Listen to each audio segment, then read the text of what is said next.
नमस्कार, भारत समाचार देख रहे हैं आप और मैं हूं आपके साथ प्रियव्रत दीक्षित। कथा पर महाभारत में आप सभी का स्वागत है। हमारा खास शो, इसमें हम जिक्र करेंगे कि आखिर इटावा में जिस तरीके से कुछ दो लोगों के बीच में जो जातीय संघर्ष था वो अब कहीं ना कहीं उसने उग्र रूप धारण कर लिया। अब ये जातीय संघर्ष सिर्फ दो लोगों के बीच में नहीं रह गया, अब इसने कहीं ना कहीं देश के हर कोने में इस चीज को लेकर चर्चा हो रही है। और अब ये कहीं ना कहीं ये जो लड़ाई है वो यादव बनाम ब्राह्मण होती हुई भी नजर आ रही है, क्योंकि जिस तरीके से हमने देखा कि अहिर रेजिमेंट इसमें कूदता हुआ नजर आया, कल जिस तरीके से बकेवर थाने का घेराव किया गया, वो तस्वीरें जब सामने आई तो सच में कहीं ना कहीं ये सोचने पर हम मजबूर हो जाते हैं कि आखिर हमारे देश में चल क्या रहा है। क्योंकि हम सभी ने वो तस्वीरें तो देखी, जिस तरीके से जो चोटी काटी गई, जिस तरीके से जो हवा भरवाती हुई तस्वीरें सामने आई, लेकिन उसके पीछे का सच कहीं ना कहीं उजागर होता हुआ नजर अभी तक नहीं आया है। जिस तरीके से हम सभी जानते हैं कि जो इटावा में हुआ उसने अब पूरे देश में उसको लेकर चर्चा हो रही है। आजकल न्यूज चैनल्स के लिए सबसे बड़ी खबर वही है, टीआरपी खबर वही है, और उसी को लेकर आज हम चर्चा करने वाले हैं पूरे 2 घंटे। बात की जाए और समझने की कोशिश की जाए तो इसके पीछे की आखिर क्या सच्चाई है, आखिर ये पूरी घटना क्यों हुई। क्योंकि ब्राह्मणों का आरोप है कि पूरा जो गांव है वो ब्राह्मण बाहुल्य गांव है, वहां पर और जातियां भी रहती हैं। ऐसा नहीं है कि वहां पर सिर्फ ब्राह्मण ही रहते हो, लेकिन वहां पर जाति छिपाकर, जिस तरीके से ब्राह्मणों का आरोप है कि जाति छिपाकर उनके साथ धोखा किया गया, जाति छिपाई गई, जाति छिपाकर वो वहां पर कथा करने के लिए पहुंचे हुए थे और उसके बाद उन्होंने वहां पर कथा कही, जिसके बाद ये पूरा मामला सामने आया।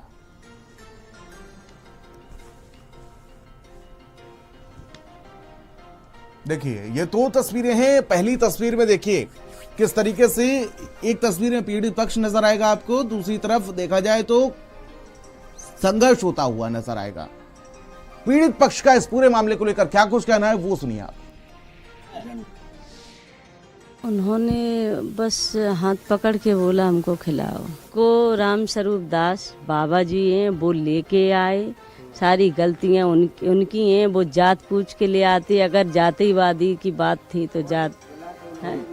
जब उन्होंने अग्नोत्री बताया तो हम तो ब्राह्मण समझते थे, अगर तुम अन्य जात के थे तो क्यों पैर छुआए, ये सब क्यों तुमने करवाया है।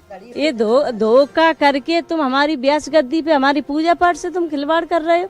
आज भागवत मेरी खंडित पड़ी हैगी, मेरे साथ न्याय होना चाहिए, इन्हें सजा मिलना चाहिए। इन्होंने अपनी जात छुपा के ऐसा क्यों किया। उन्हें पूजा पाठ भी उनको करना नहीं आया, उन्हें खाली कल से उठवाए, पैर धोए के पिए थे सुदामा जी की। भगवान ने कितना बड़ा ऊंचा दर्जा दिया है ब्राह्मण को। ये उनका लहजा शुरू से ढंग का नहीं रहा है तो लोगों को भ्रांतियां फैलने लगी। कुछ उन्होंने यहाँ पे आए तो बदतमीजी की। मतलब जैसे क्या बदतमीजी की थी? जैसे हमारी मैडम से बोलना, हाथ से खाना खिलाओ, ये टच करना, ये सब हुआ। ये जो पेशाब छिड़कने वाली बात है ये सरासर झूठ है, बिल्कुल मिथ्या है, कहीं कुछ नहीं है। करने की कौन का सोच भी नहीं सकते, ऐसा कौन करेगा। ये परमात्मा के लिए गलत है, झूठ बोल रहा है ईश्वर के लिए। इतना हम लोगों पे दबाव आ गया था कि हम जीवित नहीं बचते। यहाँ योगी जी की वजह से हम सुरक्षित थे। लाखों यादव सब नायक परेशान, बिल्कुल परेशान ना होइए आप, ऐसे परेशान नहीं हुआ जाता है, घटनाएं होती रहती नहीं। हम जैसा गरीब आदमी क्या कर सकता है बताओ। घटना ये हुई सर, उन्होंने हमें इनवाइट किया कथा करने के लिए। किसने इनवाइट किया था? पप्पू बाबा और एक पाठक जी थे। पप्पू पुजारी वहीं के गांव के हैं, मंदिर बना हुआ, उन लोगों ने इनवाइट किया। जब कथा करने गए तो गांव के लोगों ने कहा कि ये तो यादव है, हमको बताया। तो हमने कहा नहीं, हम तो यादव हैं। कौन कहता सवाल? मारा भी है हमको लात घूसों से, और उसके बाद उन्होंने पैर छुपाए। उसके बाद जब पैसा ले लिए, जंजीर ले ली, उसके बाद उन्होंने जो है चोटी हमारी काटी। पहले हमारे आचार्य जी की काटी, फिर हमारी चोटी काटी और बजरंगबली के जयकारे लगाए। उसके बाद हमको वहां से निकाल दिया। वजह ये थी, हम जाति के यादव हैं और उन्होंने कहा हमें ब्राह्मण वक्ता चाहिए। तो मैंने कहा ये तो तुम पहले सोच लेते भाई, आपने कथा जब सुनी थी हमारी तब तुमने छटवाई, पहले तो तुमने पूछी नहीं जाती, बाद में आपने जाति पूछी। तो हमने जाति छुपाते तो है नहीं, हमने बता दिया हम यादव हैं, पता कर लो हमारा, ये हमने कह दिया। बोले तो हम ये 103 देरी है गांव ब्राह्मणों की, यहाँ आप कथा नहीं कह सकती हो, तुम शूद्र हो। तो आखिर आपने दोनों पक्षों को सुना। एक तरफ पीड़ित ब्राह्मण पक्ष है तो वहीं दूसरी तरफ वो कलाकार हैं जो कथा कहने के लिए पहुंचे थे। दोनों को सुना, लेकिन असल हकीकत क्या है हम आपको लिए चलते हैं ग्राउंड जीरो पर। हमारे संवाददाता सीमा हमारे साथ जुड़े हुए हैं ब्राह्मणों के गांव से, जहां पर ये पूरी घटना घटी, जहां पर कथा कही जा रही थी, जहां पर श्रीमद् भागवत कथा का आयोजन किया जा रहा था। सीमाब के पास लिए चलते हैं आपको। सीमाब हमारे साथ उसी गांव से मौजूद हैं और वहां पर कुछ ब्राह्मण भी उनके साथ मौजूद हैं। सीमाब, जिस तरीके से बात की जाए, समझने की कोशिश की जाए, तो आज दिन भर से आप वहां पर मौजूद हैं, आपको क्या कुछ वहां पर लगा? देखिए, जाहिर है कि ये गांव जो है वो छावनी में तब्दील हो चुका है और जो जिस परिवार का मामला था, जहाँ की रेणु तिवारी का मामला था कि बताया गया पेशाब छिड़का गया, वो रेणु तिवारी भी जो है वो हमारे साथ मौजूद है। उनके परिवार के अन्य सदस्य भी यहाँ पर मौजूद हैं, उनके हस्बैंड भी तिवारी जी भी यहाँ पर मौजूद हैं। तो सारे लोग जो है वो हमारे साथ इस टाइम भारत समाचार पर लाइव जुड़े हुए हैं। ये तस्वीरें हम दिखा रहे हैं, उन्हीं के आवास पर हम जो है वो मौजूद हैं। ये गाँव जब कल घटना हुई है उसके बाद से छावनी में पूरी तरह से तब्दील हो गया है। चप्पे चप्पे पर पुलिस के जवान हैं, PAC के जवान हैं और तमाम ऐसे लोग हैं जो वहां पर बैठे हुए हैं, किसी भी तरह की सुरक्षा में कोई छेड़छाड़ न होने पाए, क्योंकि कल काफी जो है वो घटना बढ़ गई थी। ये समझ लीजिए कि पुलिस के ऊपर भी पथराव हुआ, तमाम चीजें हुई, लेकिन एक बड़ा आरोप जो है वो लगाया गया था कि चुटिया काट ली गई, जो कथावाचक आया था, और उसके ऊपर पेशाब छिड़का गया। लेकिन इधर से जो बातें सामने आई निकलकर, वो इस बात को साबित करती हैं कि उन्होंने अपनी जाति छुपाई, 2 आधार रखे और इसके साथ रेणु जो तिवारी हैं उनके साथ जो है वो छेड़छाड़ भी की। रेणु तिवारी जी से ही बात करते हैं। अभी क्या माहौल है गांव का, किस तरह से जो है आप लोग महसूस कर रहे हैं यहाँ पे? अभी तो सुरक्षा हैगी।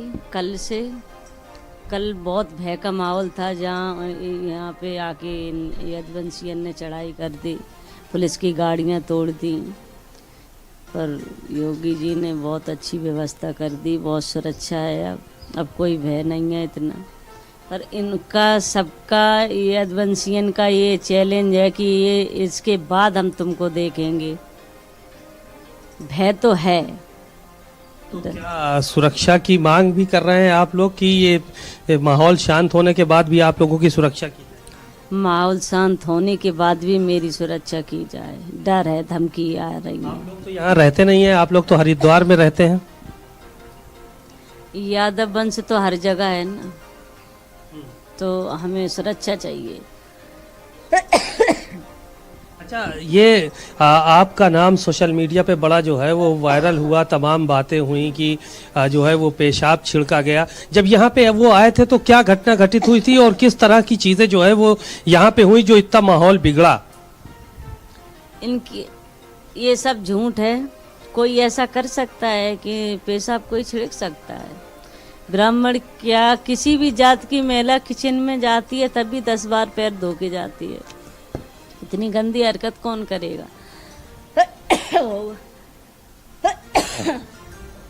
नहीं, तो ये चीज़ें जो है वो ये बात जो है वो बताई जा रही थी कि ये इन्होंने जो है वो आके यहाँ पर छेड़खानी की आप लोगों के साथ, और क्या घटना हुई थी वो उस टाइम, और ये इसी मकान में रह रहे थे जिस वक्त जो है वो इस घटना को अंजाम दिया उन्होंने? हाँ, हम इसी मकान में थे। उनको खाना बुलाया था तभी उन्होंने बदतमीजी की। फिर हमने अपने पति को बताया तो उन्होंने डांटा और फिर उन्होंने क्षमा याचना मांगी, माफ़ी मांगी। फिर यहाँ से चले गए। यहाँ से जाने के बाद उनके साथ क्या हुआ मुझे नहीं पता, किसने मारा, इनको क्या किया है। हाँ, उनके साथ मारा है, ये गलत किया। चोटी काटी, ये भी गलत है।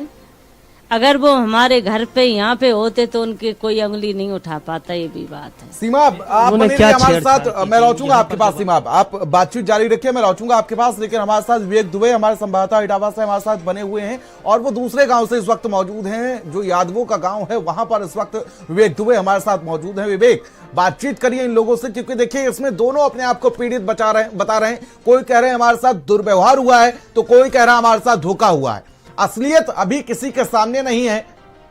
पूछिए जरा इन लोगों से। आइए बात करते हैं। यहाँ पे जो दुकानदार हैं उनसे भी बात करते हैं कि इनको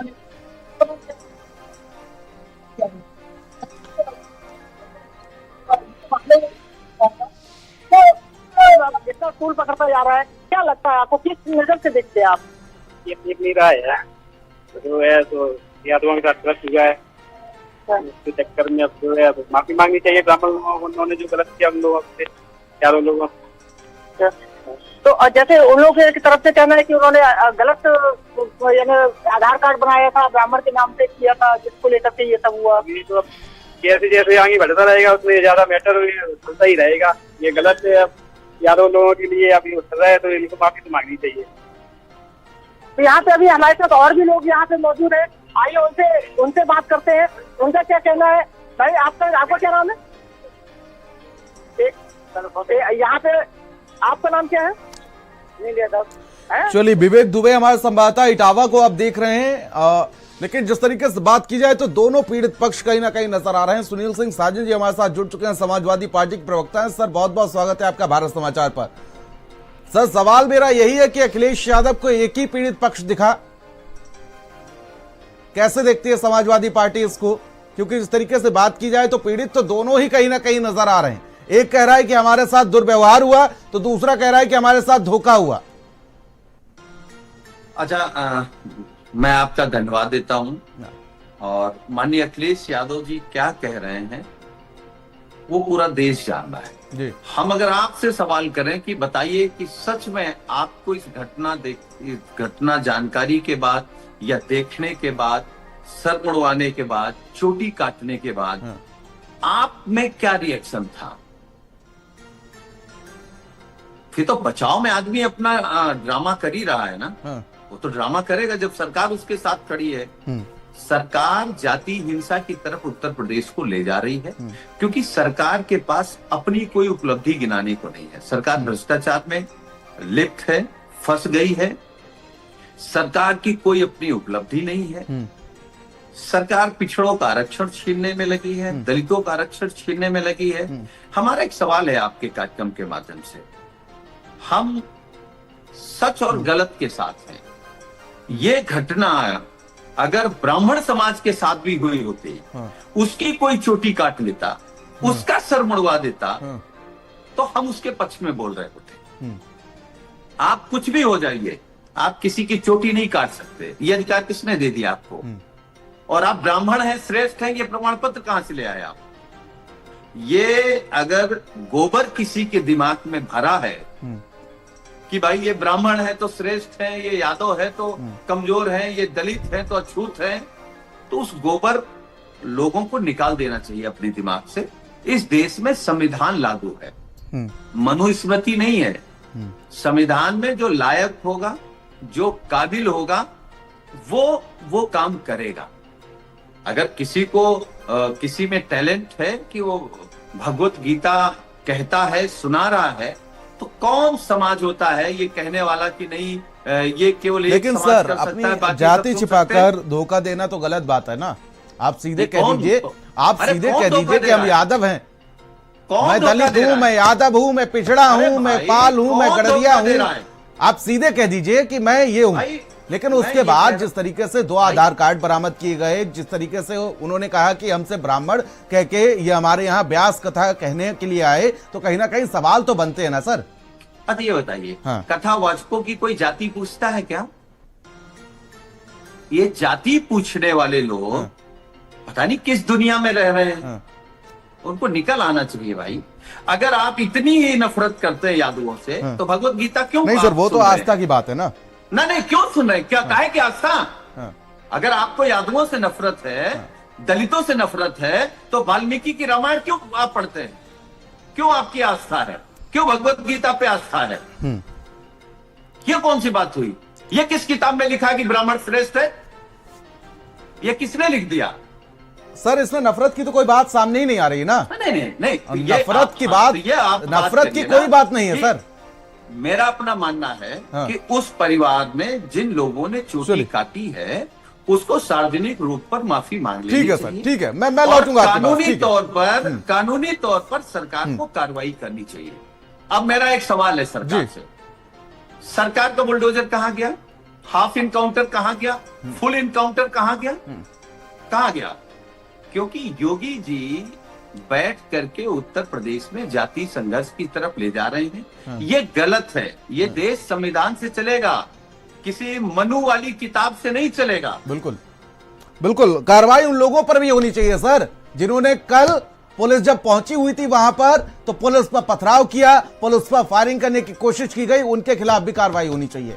जो कथित तौर पर कानून तोड़े, बिल्कुल, जो कानून तोड़े उसके खिलाफ कानून को कथित तौर कार्रवाई पर करनी जो अहिर रेजिमेंट लेकर घूम रहे हैं उनके ऊपर भी कार्रवाई होनी चाहिए, जिनका सिर्फ काम यही है कि अहिर रेजिमेंट के नाम पर उपद्रव करना। क्योंकि समाजवादी पार्टी, बिल्कुल, मैं केवल एक बात कह सकता हूं लास्ट में जी, कि कोई भी उपद्रव करे, उकसाए, जाति हिंसा की तरफ बात करे या बयान दे, उस सब पर कार्रवाई होनी चाहिए। ठीक है, डॉक्टर ऐश्वर्य रावत हमारे साथ जुड़े हुए हैं, हिंदू धर्मगुरु। सर बहुत बहुत स्वागत है आपका भारत समाचार पर। सर जिस तरीके से घटना जो हुई कैसे देखते हैं आप, क्योंकि ये अब दो धड़ों के बीच में नहीं, कहीं ना कहीं इसको पूरे देश में इसकी चर्चा है और ये पूरे देश में इसको लेकर सवाल उठाए जा रहे हैं, पीड़ित दोनों पक्ष हैं। कैसे देखते हैं आप इस घटना को? प्रेमवत जी, मैं बताना चाहता हूं कि जो हिंदू धर्म है ना, इसके अंदर ज्ञान की वैल्यू है। इसमें कोई भी व्यक्ति जाति से कम, कर्म से ब्राह्मण होता है। बहुत सारे ब्राह्मण हैं जिनके रेस्टोरेंट है, जिनका शराब का व्यापार है। अब वो तो कथा नहीं कह सकते।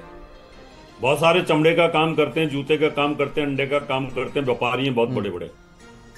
इसलिए जो किया है वो बहुत बुरा किया है। ऐसा नहीं है कि यादवों को कथा कहने का अधिकार नहीं, या दूसरी जाति के क्षत्रिय, यानी कोई भी। अब विश्वामित्र जी थे, बड़े विद्वान थे, ऐसा नहीं है कि उनमें विद्वानता की कमी थी। तो मुझे लगता है इस प्रकार की घटना नहीं होनी चाहिए थी। और ये घटना जो हुई है ये हिंदू धर्म और सनातन धर्म के लिए बहुत घातक है। सनातन धर्म पहले ही जातियों में बटा हुआ है, पहले ही उसके ऊपर हमला करते रहे। सनातन धर्म अनादिकाल से इतना महान था, इतना विशाल था। आज उस जातियों के कारण हम श्रेष्ठ हैं, उसके कारण ये कमजोर होता जा रहा है। इसलिए इस प्रकार की घटनाएं नहीं होनी चाहिए। जिसके पास ज्ञान है वो अपने ज्ञान को फैलाए। अगर मान लो हमारे शूद्र भाई हैं, उनके अंदर कोई कथा कहता है और अपने शूद्रों को वो कथा सुनाता है तो अच्छी बात है। अगर वहां ब्राह्मण नहीं जा सकता तो कोई बात नहीं, वहां उस शूद्र को ही प्रमोट करना चाहिए। जिस वाल्मीकि जी की रामायण को हम पढ़ते हैं, उसकी कथा सुनाते हैं, तो इसका मतलब उनको हम रामायण को फेंक तो नहीं सकते उठा करके ना। वो हमारे लिए आदरणीय है, वो हमारे लिए पूजनीय है। तो ज्ञानी कोई भी हो, कोई भी ज्ञानी हो, ग्रहाधीनम जगत सर्वम ग्रहाधीनम नरावरा, काल ज्ञानम ग्रहाधीनम ग्रह कर्म फलप्रदा। हम सब ग्रहों के अधीन हैं और ग्रहों ने हमें ज्ञान दिया है। अभी आप मान लो हैं एक बहुत अच्छे पत्रकार, वरिष्ठ पत्रकार हैं, ये आपका खानदानी काम तो नहीं हो सकता ना। अब ये थोड़ी है कि पूरे एक खानदानी पत्रकार ही चलता रहेगा। अब हो सकता है आप कल को IAS बन जाएं, दूसरे पद पे चले जाएं।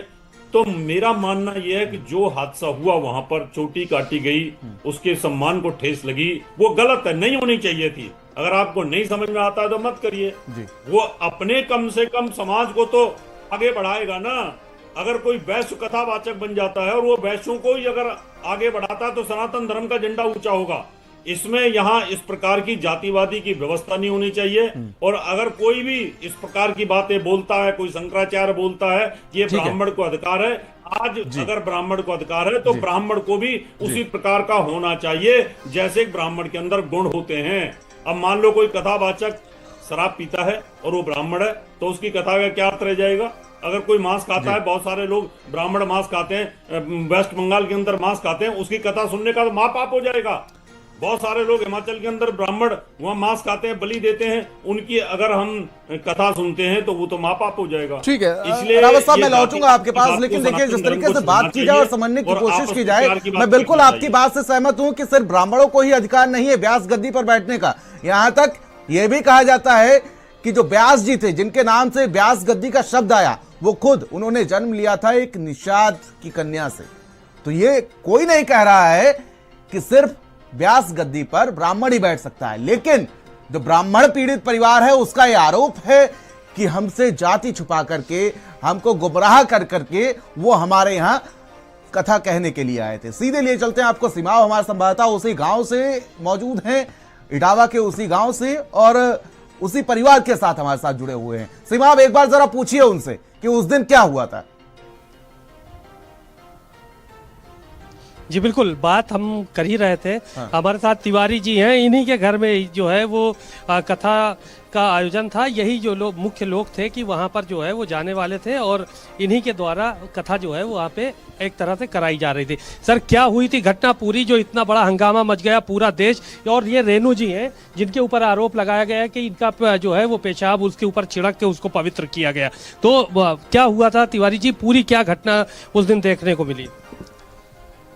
ये मूत्र का बिल्कुल मिथ्या है, ये कहीं कुछ नहीं है। और यहाँ पे वही खाना खाने आए थे तो इन्होंने भद्दी बातें इनसे की कि हमें खाना खिलाओ, हाथ से खाना खिलाओ, 7 दिन सेवा करो मेरी। उसी के बाद इन्होंने हमें बताया, तो मैं गया तो वो कुछ हड़बड़ाए से थे, बाहर आए, माफ़ी मांगने लगे। उनकी झोली थी बैग सा, उसमें से लचे हैं तो उसमें से कुछ कार्ड इतने गिरे हैं, वो 2 आईडी गिरी हैं। फिर यहाँ से बवाल बढ़ा, अपना चले गए वो। ये बवाल बढ़ा तो यहाँ और लोग भी थे जब उस टाइम आपने डांटा तो उनको, उन्होंने माफी मांगा? लड़के थे तमाम, उन्हीं के साथ वो अपने चले गए। अच्छा, हाँ। तो क्या हुआ फिर उसके बाद? उनकी चुटिया काट लिया, बता रहे हैं उनको गंजा किया, रात भर गाड़ी में साइकिल वाले पंप से हवा भरवाई। जो कुछ हुआ हो वो उधर हुआ हो, हमें ये सब मालूम नहीं। वीडियो वायरल में तो हम भी देख रहे हैं, ये हुआ, ये गलत है। किसी का ऐसा नहीं करना चाहिए, ये गलत है। लड़कों का ये कृत्य है जो गलत है। इस गांव में भी लोग चढ़ के आए थे, तमाम लोग ये यहाँ पे आए थे। हाँ, कल बहुत आए लोग, कोई 1,500 बता रहा, कोई 2,000 बता रहा, इतनी संख्या में थे। पुलिस को भी नुकसान हुआ, गोली भी चलाई, इधर से भी सुना चली, पता नहीं पुलिस वालों ने गाड़ी तोड़ दी पूरी, ये सब हुआ है। तो क्या आप लोग जो है वो अभी असुरक्षित महसूस कर रहे हैं? अभी तो सुरक्षा में है, लेकिन इसके आगे सीमा, जरा इनसे ये भी पूछिए कि जो शिकायत में मुख्य पार्ट है, जो छेड़खानी की जो शिकायत है, उसको लेकर क्या कुछ कहना चाहेंगे? उसको जरा विस्तार से बताइए। बाद में क्या नहीं हो सकता है। बिल्कुल, ये बात जो आप कह रहे हैं, ये बात हम सिर्फ रेणु जी से पूछेंगे, तिवारी जी से पूछेंगे। ये जो यहाँ की जो शुरुआत थी, जो छेड़छाड़ का जो आरोप लगाया गया, वो पूरी पहले क्या हुआ था, किस तरह से वो यहाँ पर आए और क्या मामला रहा पूरा छेड़छाड़ का? अब हम एक ही शब्द कहना चाहते हैं, जो दोषी है उसे सजा दो। इन दोनों व्यासों को कड़ी से कड़ी सजा दी जाए, आगे ऐसी गलती ना करें, किसी की भागवत को इस तरीके से खंडित ना होने पड़े। और जो हमारे ऊपर गंदे कमेंट डाले जा रहे हैं, उनकी बहन बेटियों के लिए भी उनको ये रोका जाए कि तुम्हारी बहन बेटियों से ऐसे कमेंट करे जाएं, तब तुम्हें कैसा लगेगा? नहीं, यहाँ पे जो आए थे वो जो है, जब खाना आप देने गई थी तो क्या आप अकेले खाना देने के लिए गई थी? वहाँ पे कोई नहीं था? हाँ, हम अकेले थे, हाथ पकड़ा हमारा। अच्छा, आपका हाथ पकड़ा था, उसके बाद ही सारा जो है वो विवाद खड़ा हुआ यहाँ पे? हाँ, उसके बाद सारा विवाद खड़ा हुआ। पेशाब वाली जो बात आ रही थी कि जो है वो पेशाब छिड़क दिया, पूरे सोशल मीडिया भरा पड़ा है, उसमें कितनी सच्चाई?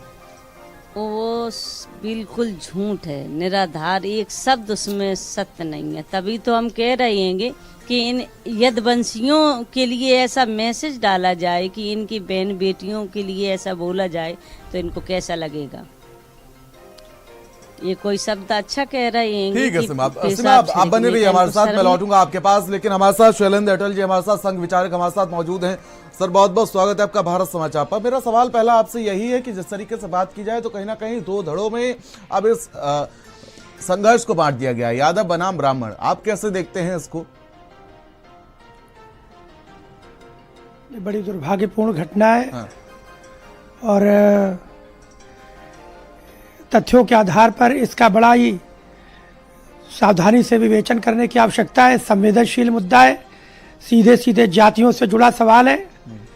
और क्योंकि उत्तर प्रदेश में जाति की राजनीति और जाति की विषबेल इतनी गहराई से लोगों के मानस पटल पर अंकित है कि जब भी कहीं कोई सामान्य कानून और व्यवस्था का भी विषय होता है तो लोग उसे एक जातिगत विद्वेष का एक विषय बनाकर खड़ा कर देते हैं।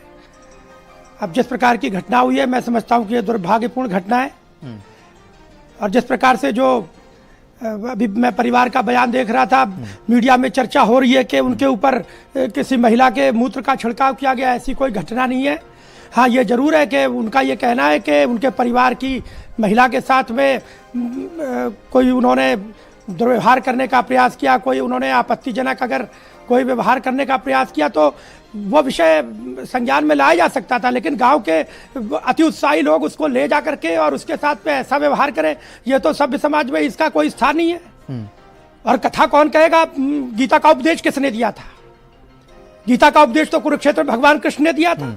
और भगवान कृष्ण को एक यदुवंशी देवता के रूप में मानते हैं हमारे सभी राजनीतिक दलों के जो हमारे मित्र बैठे हुए यहाँ पर, वो तो उनको यदुवंशी मानते हैं। अगर उन्होंने कहा और उस पर समाज ने उस कालखंड में कोई आपत्ति नहीं की, और इस कालखंड में भी ऐसे ऐसे कथावाचक और ऐसे ऐसे समाज का प्रबोधन करने वाले लोग हैं जिनकी जाति को लेकर के कभी कोई समाज में कोई प्रश्न चिन्ह नहीं खड़ा हुआ।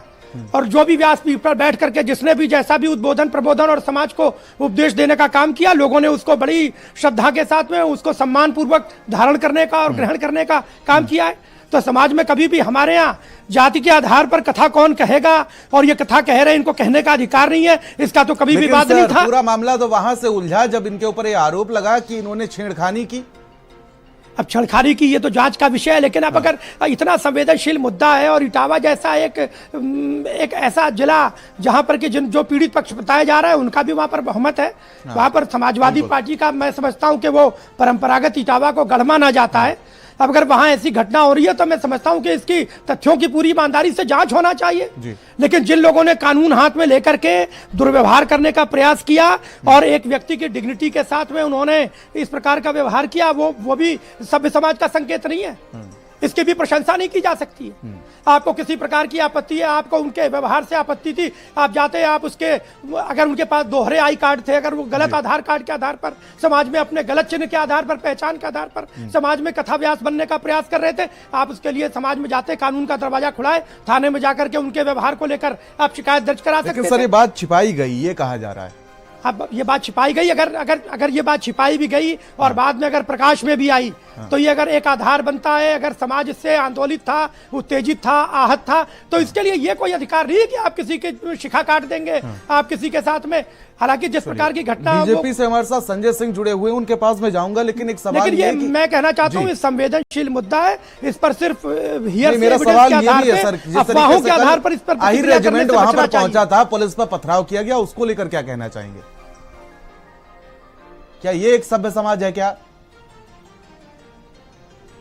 शलन जी, मैंने बिल्कुल ये कोई अगर मैं एक पक्ष से ये अपेक्षा करता हूं कि वो कानून के सहारे और कानून का शासन है तो कानून के दरवाजे खुले, वहां जाकर अपनी बात कह सकता है, तो दूसरे पक्ष को कानून हाथ में लेना ये उतनी बड़ी गलती है जितना पहले वालों ने गलती करी है। इसका मतलब ये नहीं है कि आप उसकी प्रतिक्रिया में आप वहां पर जंगल राज कायम कर देंगे। अगर कानून का राज एक पक्ष के लिए तो दूसरे पक्ष को भी धैर्य के साथ में उसका करना चाहिए। बीजेपी से प्रवक्ता है सर, जिस तरीके से बात की जाए, समझने की कोशिश की जाए, तो अब ये दो गुटों के बीच में नहीं, दो समुदायों के बीच में हो गया है। देखा जाए तो ब्राह्मण बनाम यादव, और उस पर समाजवादी पार्टी अखिलेश यादव उनको लखनऊ बुलाते हैं, सम्मानित करते हैं, एक पक्ष को बिना दूसरे पक्ष को जाने हुए उनको इनाम देते हैं। कैसे देखती है बीजेपी इसको, और बीजेपी का पक्ष इसको लेकर क्या है? देखिए, अभी मैं सुनील साजन जी को सुन रहा था और मैं लगातार इधर 3-4 दिनों से भिन्न भिन्न चैनलों पे, आपके भी चैनलों पे डिबेट में शामिल होता चला रहा हूँ। जो वर्जन सपा का निकल के आ रहा है, परत दर परत जो चीजें खुल रही हैं, वो बहुत बड़े कॉन्स्पिरेसी की तरफ इशारा कर रही हैं। और मुझे आप 2-3 मिनट का समय देंगे तो मैं उस पर बात करूंगा। और बहुत गंभीर मुद्दा है और बड़ा चिंता नहीं, क्योंकि आपकी डिबेट लंबी होने वाली है तो मुझे कुछ समय मिलेगा जरूर। पहली बात तो सुनील साजन जी को मैं समझता हूं कि सपा के काफी अच्छे प्रवक्ताओं में से मैं इनको मानता हूं, सभ्य और शालीन है। लेकिन इनकी भाषा देखिए क्या नफरत भरी हुई है, गोबर भरा है। मतलब जो ब्राह्मण समाज है उनके लिए ये कह रहे हैं गोबर भरा है। तो अब भाई अब आपके दिमाग में क्या भरा है हम नहीं जानते सुनील साजन जी। तो फिर दूसरी बात कह रहे हैं क्या जहर भरा है इन लोगों के मन में, कह रहे हैं किसने कहा ब्राह्मण श्रेष्ठ होता है। तो यहाँ इसका क्लासिफिकेशन तो हो नहीं रहा कि ब्राह्मण श्रेष्ठ है कि यादव श्रेष्ठ है, यहाँ तो मुद्दा ही कुछ और है। दूसरी बात जो अब मैं मेन विषय पे आना चाहता हूँ और जिस लार्जर कॉन्स्पिरेसी की तरफ मैं अपने विचार रखना चाहता हूँ, हो सकता है लोगों को समझ में आएगा। देखिए जो सपा है और कांग्रेस है, इसका मेन एजेंडा है सनातन को खत्म करना, सनातन को फिनिश करना। इस एजेंडे के ये लोग भागीदार हैं और ये अब सब ये सामान्य उसमें है जनमानस में, कोई छुपा एजेंडा नहीं है। राहुल गांधी और सपा ये एनडी अलायंस है, इनका मेन एजेंडा यही है कि सनातन को खत्म करना है। अब अगर सनातन को खत्म करना है तो इनको समाज को बांटना है और उसके पीछे बांटने की जो कॉन्स्पिरेसी है वो बड़ी खतरनाक है। और ये रणनीति तैयार क्यों की अखिलेश यादव ने, उसको समझने की कोशिश है। देखिए पहले तो ये सनातन को धर्म और संस्कृति को बिल्कुल पनपने नहीं देना चाहते, क्योंकि इनके साथ एक ऐसा वोट बैंक है, उसके चलते ये मजबूर हैं, लाचार हैं, बेबस हैं। मुझे बोलने दीजिएगा, मैं बहुत गंभीर चिंतन की ओर ले जा रहा हूं इस मुद्दे को। क्लियर बोलिए ना सर। हाँ मैं क्लियर ही बोलूंगा, आपने बुलाया है मुझे, मैं क्लियर ही बोलूंगा इस बात को। तो राम मंदिर बन गया, इन्होंने गोलियां चलवाई, पूरा एड़ी चोटी लगा ली, कांग्रेस ने भी लगा ली, मुद्दा लटकाया, सुप्रीम कोर्ट में सुनवाई ना हो, लेकिन राम मंदिर बना। उसके बाद जो भगवान राम के प्रति भक्ति और आस्था का जो ज्वार उमड़ा है, जिस तरह से करोड़ों लोग दर्शन कर रहे हैं, इनकी नींव हिल गई, इनकी चूल्हे हिल गई, इनका कलेजा फट गया। उसके बाद काशी में जो भीड़ उमड़ रही है, अब मैं सुनिए, उसी पे आइए ना सर। हाँ उसके बाद मैं मुद्दा ही है, मुद्दा ही समझने की कोशिश करिए।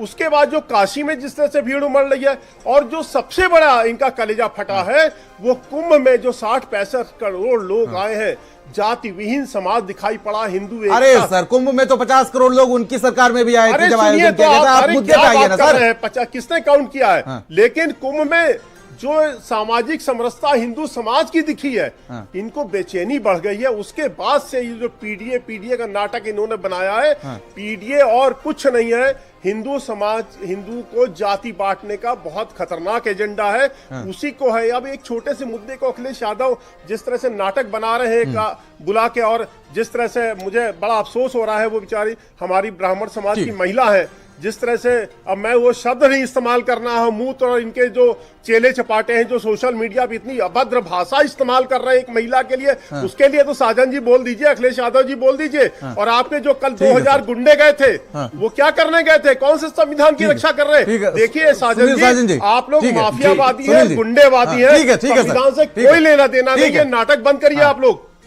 आप संविधान के रखवाले नहीं है, आप दलितों के हत्यारे हैं। दलितों को सबसे ज्यादा सुन लेते हैं सर क्या कहता है ये ऑन रिकॉर्ड। ठीक है सर, आगे बात आप लोग समझ, ये आपका स्वांग। अरे सर ठीक है, बात आ गई, अगले राउंड में आऊंगा आपके पास। आप बिल्कुल दलित को, आप किसी दलित के साथ सर ये भोजन करके ठीक है सर, जिस बात से आप समाजवादी पार्टी से परेशान है, वही दलित यादव ब्राह्मण अब आप भी करने लगे। मैं लौटूंगा आपके पास। ठीक है सर, सर किसी के हितैषी नहीं है, सिर्फ एक परिवार के और यादव जवाब ले लीजिए सर। आप ही बोलते रहेंगे क्या? परिवार के सवाल ही करते रहेंगे, उसका जवाब भी तो ले लीजिए। बिल्कुल लूंगा। और इनको आज मैं सुजीत साजन जी, आप जरा अच्छे ढंग से डिबेट करिएगा मेरे साथ। आज मैं आपको इनवाइट कर रहा हूँ, अभी बाबा साहब भीमराव अम्बेडकर को लेकर आऊंगा आपके। ठीक है सर, सर सुन लेते हैं। जी जी हाँ सुनाइए आप। इटावा पे नहीं बोलेंगे संजय जी कि आखिर क्या कार्रवाई करेंगे, सरकार का क्या पक्ष है? सरकार मूक दर्शक बनी हुई बैठी है, आप उस पे नहीं बोलेंगे? कौन? हम? हाँ, सरकार ने तो जो कार्रवाई करनी थी कर दी, वो जेल चले गए। और उस परिवार को, उन ब्राह्मणों को, गांव को योगी जी ने बचा लिया। जहां इनके सपाई गुंडे 2000 गए थे, वहां आरती उतारने गए थे। अगर प्रशासन सख्त ना होता तो ये तिवारी परिवार शायद आज इस दुनिया में ना होता। आग लगा दी होती इनके गुंडों ने। अरे ये क्या बात कर रहे हैं? ये मुख्तार अंसारी ने, अरे जो आज नहीं, सुन लीजिए, ये जो है ब्राह्मण विरोधी, वो उनके जो राय हमारे भाजपा के विधायक थे, चोटी कटवाई थी उस आदमी ने, उसकी ठीक है सर, सुनील जी, उसकी वो उसमें जाते हैं ये लोग। अरे सर ठीक है, क्या बात कर रहे हैं? नहीं ये अब ये लार्जर डिबेट का पार्ट है। ये सब मैं लौटूंगा ना सर, आपको आपने 3 मिनट मांगे थे, आप 6 मिनट से बोल रहे हैं। सुन लेते हैं दूसरे पार्ट को भी। जी जी सुनील जी। जी देखिए, मैं संजय सिंह जी को सुन रहा था, बहुत घबराए और परेशान है। वो इसलिए घबराए और परेशान है पूरी भारतीय जनता पार्टी में हमसे बड़ा सनातनी अगर कोई हो तो बता दीजिए। हमसे अच्छा हिंदू अगर पूरी भाजपा में, अरे है डंके की चोट पे, पूरी भाजपा में आपको शर्म आती है। चलिए आपके जो हिंदू हैं वो हाईवे पे दिखाई देते हैं कुकृत करते हुए। सर कहाँ जा रहे आपके हैं? हिंदू किस तरीके से दिखाई देते हैं एक, और जो झूठ आप फैला रहे हैं ना कि हमने कहा गोबर भरा है, मैं फिर दोहरा रहा हूं, जिसके भी दिमाग में यह है कि ब्राह्मण श्रेष्ठ है उसके दिमाग में गोबर भरा है, कोई श्रेष्ठ नहीं है। यही नफरत जो ज्यादा पढ़ा लिखा है, जिसके पास डिग्री है, जिसके पास काबिलियत है, वो श्रेष्ठ है। और जो जिसके दिमाग में गोबर है तो वो गोबरदास ही है। उसको आप जाति से मत जोड़िए, हमने जाति का नाम नहीं लिया था। एक दूसरी बात, आप मुद्दे पर नहीं आ रहे, आप चोटी काटने पर बात नहीं कर रहे हैं, आप उसको समाजवादी पार्टी से जोड़ रहे हैं, आप उसको यादवों से जोड़ रहे हैं। मैंने पहली बार ही कहा कि अगर ये घटना किसी ब्राह्मण, किसी दलित के, किसी क्षत्रिय के साथ हुई होती कि किसी की मोछ मुड़वा दी जाए, किसी की चोटी कटा दी जाए, तो हम उसको गलत कहते। गलत को गलत कहना सीखिए। और जहां तक ब्राह्मण विरोधी बात है, उत्तर प्रदेश में क्या माननीय योगी आदित्यनाथ जी से भी ज्यादा कोई विरोधी है ब्राह्मण विरोधी? हो तो नाम बता दीजिए हमको, या हम घटना गिनवाएं, या उनके काम गिनवाएं, गिनवा दीजिए या सर, उनकी भाषा गिनवाइए सर। तो सुनील साजन सवाल जी ये नहीं है, गिनवाइए नहीं, गिनवाइए, हम गिनवा दीजिए, गिनवाइए सर। संजय सिंह जी लंबा टाइम है, बोलिए हम बोलिए जब बोलिए। नहीं, जाति हिंसा करने के लिए भागिएगा नहीं नहीं, भागिए नहीं, भागिए सर, नहीं, गिनवा बोलिए दीजिए। बोलिए। अरे भाई हम भागने वाले हैं, अरे बोलिए हम ना, तो दौड़ाने वाले हैं। अरे क्या दौड़ोगे यार, अरे दौड़ाने वाले अभी हैं। तुम लोग दौड़ाए जाओगे, जनता अच्छा। दौड़ाएगी। अरे अभी टीवी पे होने तभी भाग जाते आप, अच्छा अभी तुरंत 1 मिनट में। अरे आ जाओ भाई, आ जाओ आ जाओ, बुला रहे हैं तुम्हें, आ जाओ। ठीक है ठीक है ठीक बहुत है। बड़े बहादुर तो बने बैठे हो, इसीलिए आ जाओ आ जाओ, यही आ जाओ। ये डिबेट ये गुंडागर्दी यहाँ नहीं चलेगी। केंद्रित रहे तो ज्यादा बेटर है। ये पर्सनल इसको सिपाहियों नहीं की लिया जाएगा। गुंडागर्दी नहीं सर चलने ठीक वाली, है देख ठीक लीजिए, है। ये टीवी पे धमका रहे हैं बैठ के। अरे सर, भाग ठीक है। जाओगी, यही इनका डीएनए है, यही इनकी गुंडागर्दी, यही माफियागिरी। अभी हमारा गई नहीं, DNA भगवान रस्सी श्री जल गई, कृष्ण ऐठ का नहीं गई अभी, अपना 10 साल से DNA पैदल बताओ घूम किस रहे हो, चीज का है? और वही हमारा गुंडागर्दी DNA माफियागिरी भगवान वाली श्री ऐठ अभी भी कृष्ण का चल रही है। मतलब अपना अगला DNA कह रहा बताओ, कि भाग जाते। किसका है? वाह भाई वाह, किसका है कि साजन भाई रावण बोलो, का है? अभी एक्सपोज हो गया, और दुर्योधन का है कि अभी दुशासन बौखलाहट का में है? और एक्सपोज हो गए। बोलो बोलो बोलो बोलो बोलो। नहीं, हम कह रहे हैं हमारा डीएनए तो भगवान श्री कृष्ण का। आप अरे बताओ, किसी का रावण नहीं, के हो, किसका होता तो ये नाटक ही ना दुर्योधन करते। का हो, ठीक है। आप अरे दुशासन डीएनए के पे हो, सर ऑलरेडी आप इतनी बहस चल सतुरी रही के है, हो, उस पे मत जाइए। किसके मैं DNA लौटूंगा आप दोनों के पास। मुद्दे पर आप लोगों ने इटावा का अगर हम जिक्र तो किया मुद्दे हो, पे दोनों लोगों को हम समय तो दिया ठीक है, मैंने, ठीक है। तो बताइए हमने जरा एक आप लोगों लाइन ने में इटावा कहा शब्द का प्रयोग कि कितनी जो बार किया गलत हुआ अपने है, संबोधन में, सरकार बताइए के जरा सर। इशारे पर हुआ है। ये बताइए जरा, इटावा शब्द का संबोधन आप दोनों ने, संजय सिंह आपसे भी मेरा सवाल है, सुनील सिंह साजन जी आपसे भी अरे मेरा हम तो सवाल है, कर ही रहे आपने हैं, कितना हम तो जिक्र उसी किया घटना इसका? पे बात कर आप रहे लोग हैं। मुद्दों पर बात ही नहीं करना चाहते। पीड़ित दोनों परिवार हैं, लेकिन एक परिवार के साथ समाजवादी पार्टी खड़ी नहीं, हुई है। दोनों परिवार पीड़ित नहीं है। हाँ एक के साथ दुर्व्यवहार हुआ है, हाँ। दूसरे के साथ सरकार ने उसको पीड़ित बनाने की ट्रेनिंग दी है। नहीं सर, धोखा और किया अगर गया उसके पीड़ित साथ। है, तो सरकार एक जांच कराए मैं और दोनों उसको को सजा पीड़ित दे। मानता हूं सर। कमाल का गोबर भरा है दिमाग में। नहीं, वो तो अपने आप को बचाने के लिए। बचाने के लिए हम नहीं मान रहे दूसरे को पीड़ित। हाँ आप चोटी काटोगे तो आप पीड़ित हो जाओगे। हाँ। आप लेकिन जिस सर तरीके धोखा का तो किया व्यवहार गया कि करोगे, बिना अपने को बिना पीड़ित बना लोगे। अब मेरी ही श्रद्धा जिसमें है, मैं उसी को तो पूजूंगा ना सर। मैं हिंदू हूं, मैं भगवान राम को पूजूंगा। आप पूछिए पूछिए, नहीं वाल्मीकि को नहीं मानेंगे, डॉक्टर अंबेडकर को नहीं मानेंगे। सर ये वो संविधान देश के क्या- निर्माता हैं। नहीं, अजय बताइए, हाँ। ये बाबा साहब के संविधान से चलेगा कि मनु की किताब सर संविधान से चलेगा। तो मनु की किताब से नहीं चलेगा। लेकिन सर तो सवाल- मनु वाले लेकिन- लोग लेकिन अपने सर दिमाग सवाल- से चीजें निकाल दें। वो दौर नहीं रहा, वो जमाने नहीं रहे। अरे ये संविधान है, संविधान से देश ठीक है। चला। अच्छा रावत साहब दुनिया हमारे साथ तरक्की जुड़े कर हुए रही हैं। है। रावत साहब जी बताइए दीक्षित जी। आपने सुना होगा दोनों पक्षों को। जी बिल्कुल सुना दोनों को, दोनों की अपनी अपनी दलीलें, लेकिन मैं तो सनातन धर्म की तरफ से अपनी बातें रखूंगा। और सनातन धर्म को मजबूत करना हम सबका दायित्व बनता है। जी। इसमें कोई जातिवाद बाहर नहीं होना चाहिए। जिसके पास ज्ञान है उस ज्ञान की कहीं न कहीं हर जगह इज्जत होनी चाहिए। अगर वो शूद्र भी कोई कथा कह रहा है और उसके अंदर वो काबिलियत है, उसके अंदर वो संस्कृत के श्लोकों को पढ़ने की काबिलियत है और उसने बाकायदा अपना गुरु धारण किया हुआ है तो उसका अधिकार है। हमारे अखाड़ों के अंदर बहुत सारे ऐसे दलित महामंडलेश्वर हैं, वो उन लोगों के पास में बहुत अथाह ज्ञान है और वो कथा कहते हैं, ऐसा नहीं वो कथा नहीं कहते हैं। इसलिए जो उस यादव कथाकार के साथ में दुर्व्यवहार हुआ है वो सनातन धर्म में उसकी जगह नहीं होनी चाहिए। अब वो जमाना जा चुका है, ठीक है, इसमें कोई दो राय नहीं है कि ब्राह्मण श्रेष्ठ था, आज उसको श्रेष्ठता साबित करनी पड़ रही है और करनी पड़ेगी, क्योंकि खाली आप जाति से श्रेष्ठ नहीं हो सकते, आपको अपने ज्ञान से श्रेष्ठता सिद्ध करनी पड़ेगी। आपको जब तक पूरा वेद ज्ञान नहीं है, जब तक आपको पूरा अध्ययन नहीं है, जब तक आपको सारी चीजों का अध्ययन नहीं है, तो श्रेष्ठता तो वही साबित होती है। और श्रेष्ठता साबित करने के लिए जातिगत मामला नहीं होता इसके अंदर। आज आप देखिए सेना के अंदर हर जाति का आदमी है, ब्राह्मण भी है, क्षत्रिय वैश्य भी शूद्र है। सेना में सभी क्षत्रिय तो नहीं है ना कि वहां खाली क्षत्रिय लड़ने के लिए जा रहे हैं, आज शूद्र भी हैं और वहां अभी हमारे तीनों सेनाओं के अध्यक्ष भी ब्राह्मण हैं। तो इसलिए ये कहना इस प्रकार से एक कथावाचक जितना भी उसको ज्ञान था, अगर वो ज्ञान की बातें कर रहा था और अगर वो जाति से यादव था, उसकी चोटी काटना ये बहुत बड़ा अपराध है, उसके साथ में मारपीट करना ये बहुत बड़ा अपराध है और ये सनातन धर्म को विघटन की तरफ लेके जा रहा है। आज अगर यही झगड़ा बढ़ता है ब्राह्मण का और यादवों का, तो मुझे लगता है कि देश के अंदर और सनातन धर्म की बहुत बड़ी क्षति हो जाएगी। हम इसको रोकना चाहते हैं, इसलिए कोई भी श्रेष्ठ नहीं है। ये बड़ा दुनिया चिंता में का जो विषय ज्ञानी है है वो जिसका आगे आपने है जिक्र किया, और जो जो पूजनीय है किसी भी वो तो जात का पूजे है, जाते ही ना उसने सर। अगर वीरता प्राप्त रावत की है, साहब, जो पूजनीय है वो तो पूजे जाते हैं ना। जिस तरीके से यहाँ पर यादवों की बात सामने आई, बाबा रामदेव को तो हम सभी जानते हैं, 100% यादव है ना, पूजते हैं ना उनको जी, लेकिन जो पूजने योग्य है उसी को पूजा जाएगा। साध्वी निरंजन ज्योति पूजती है ना, पूजते हैं ना उनको, जो पूजने योग्य है उसी को तो पूजा जाएगा।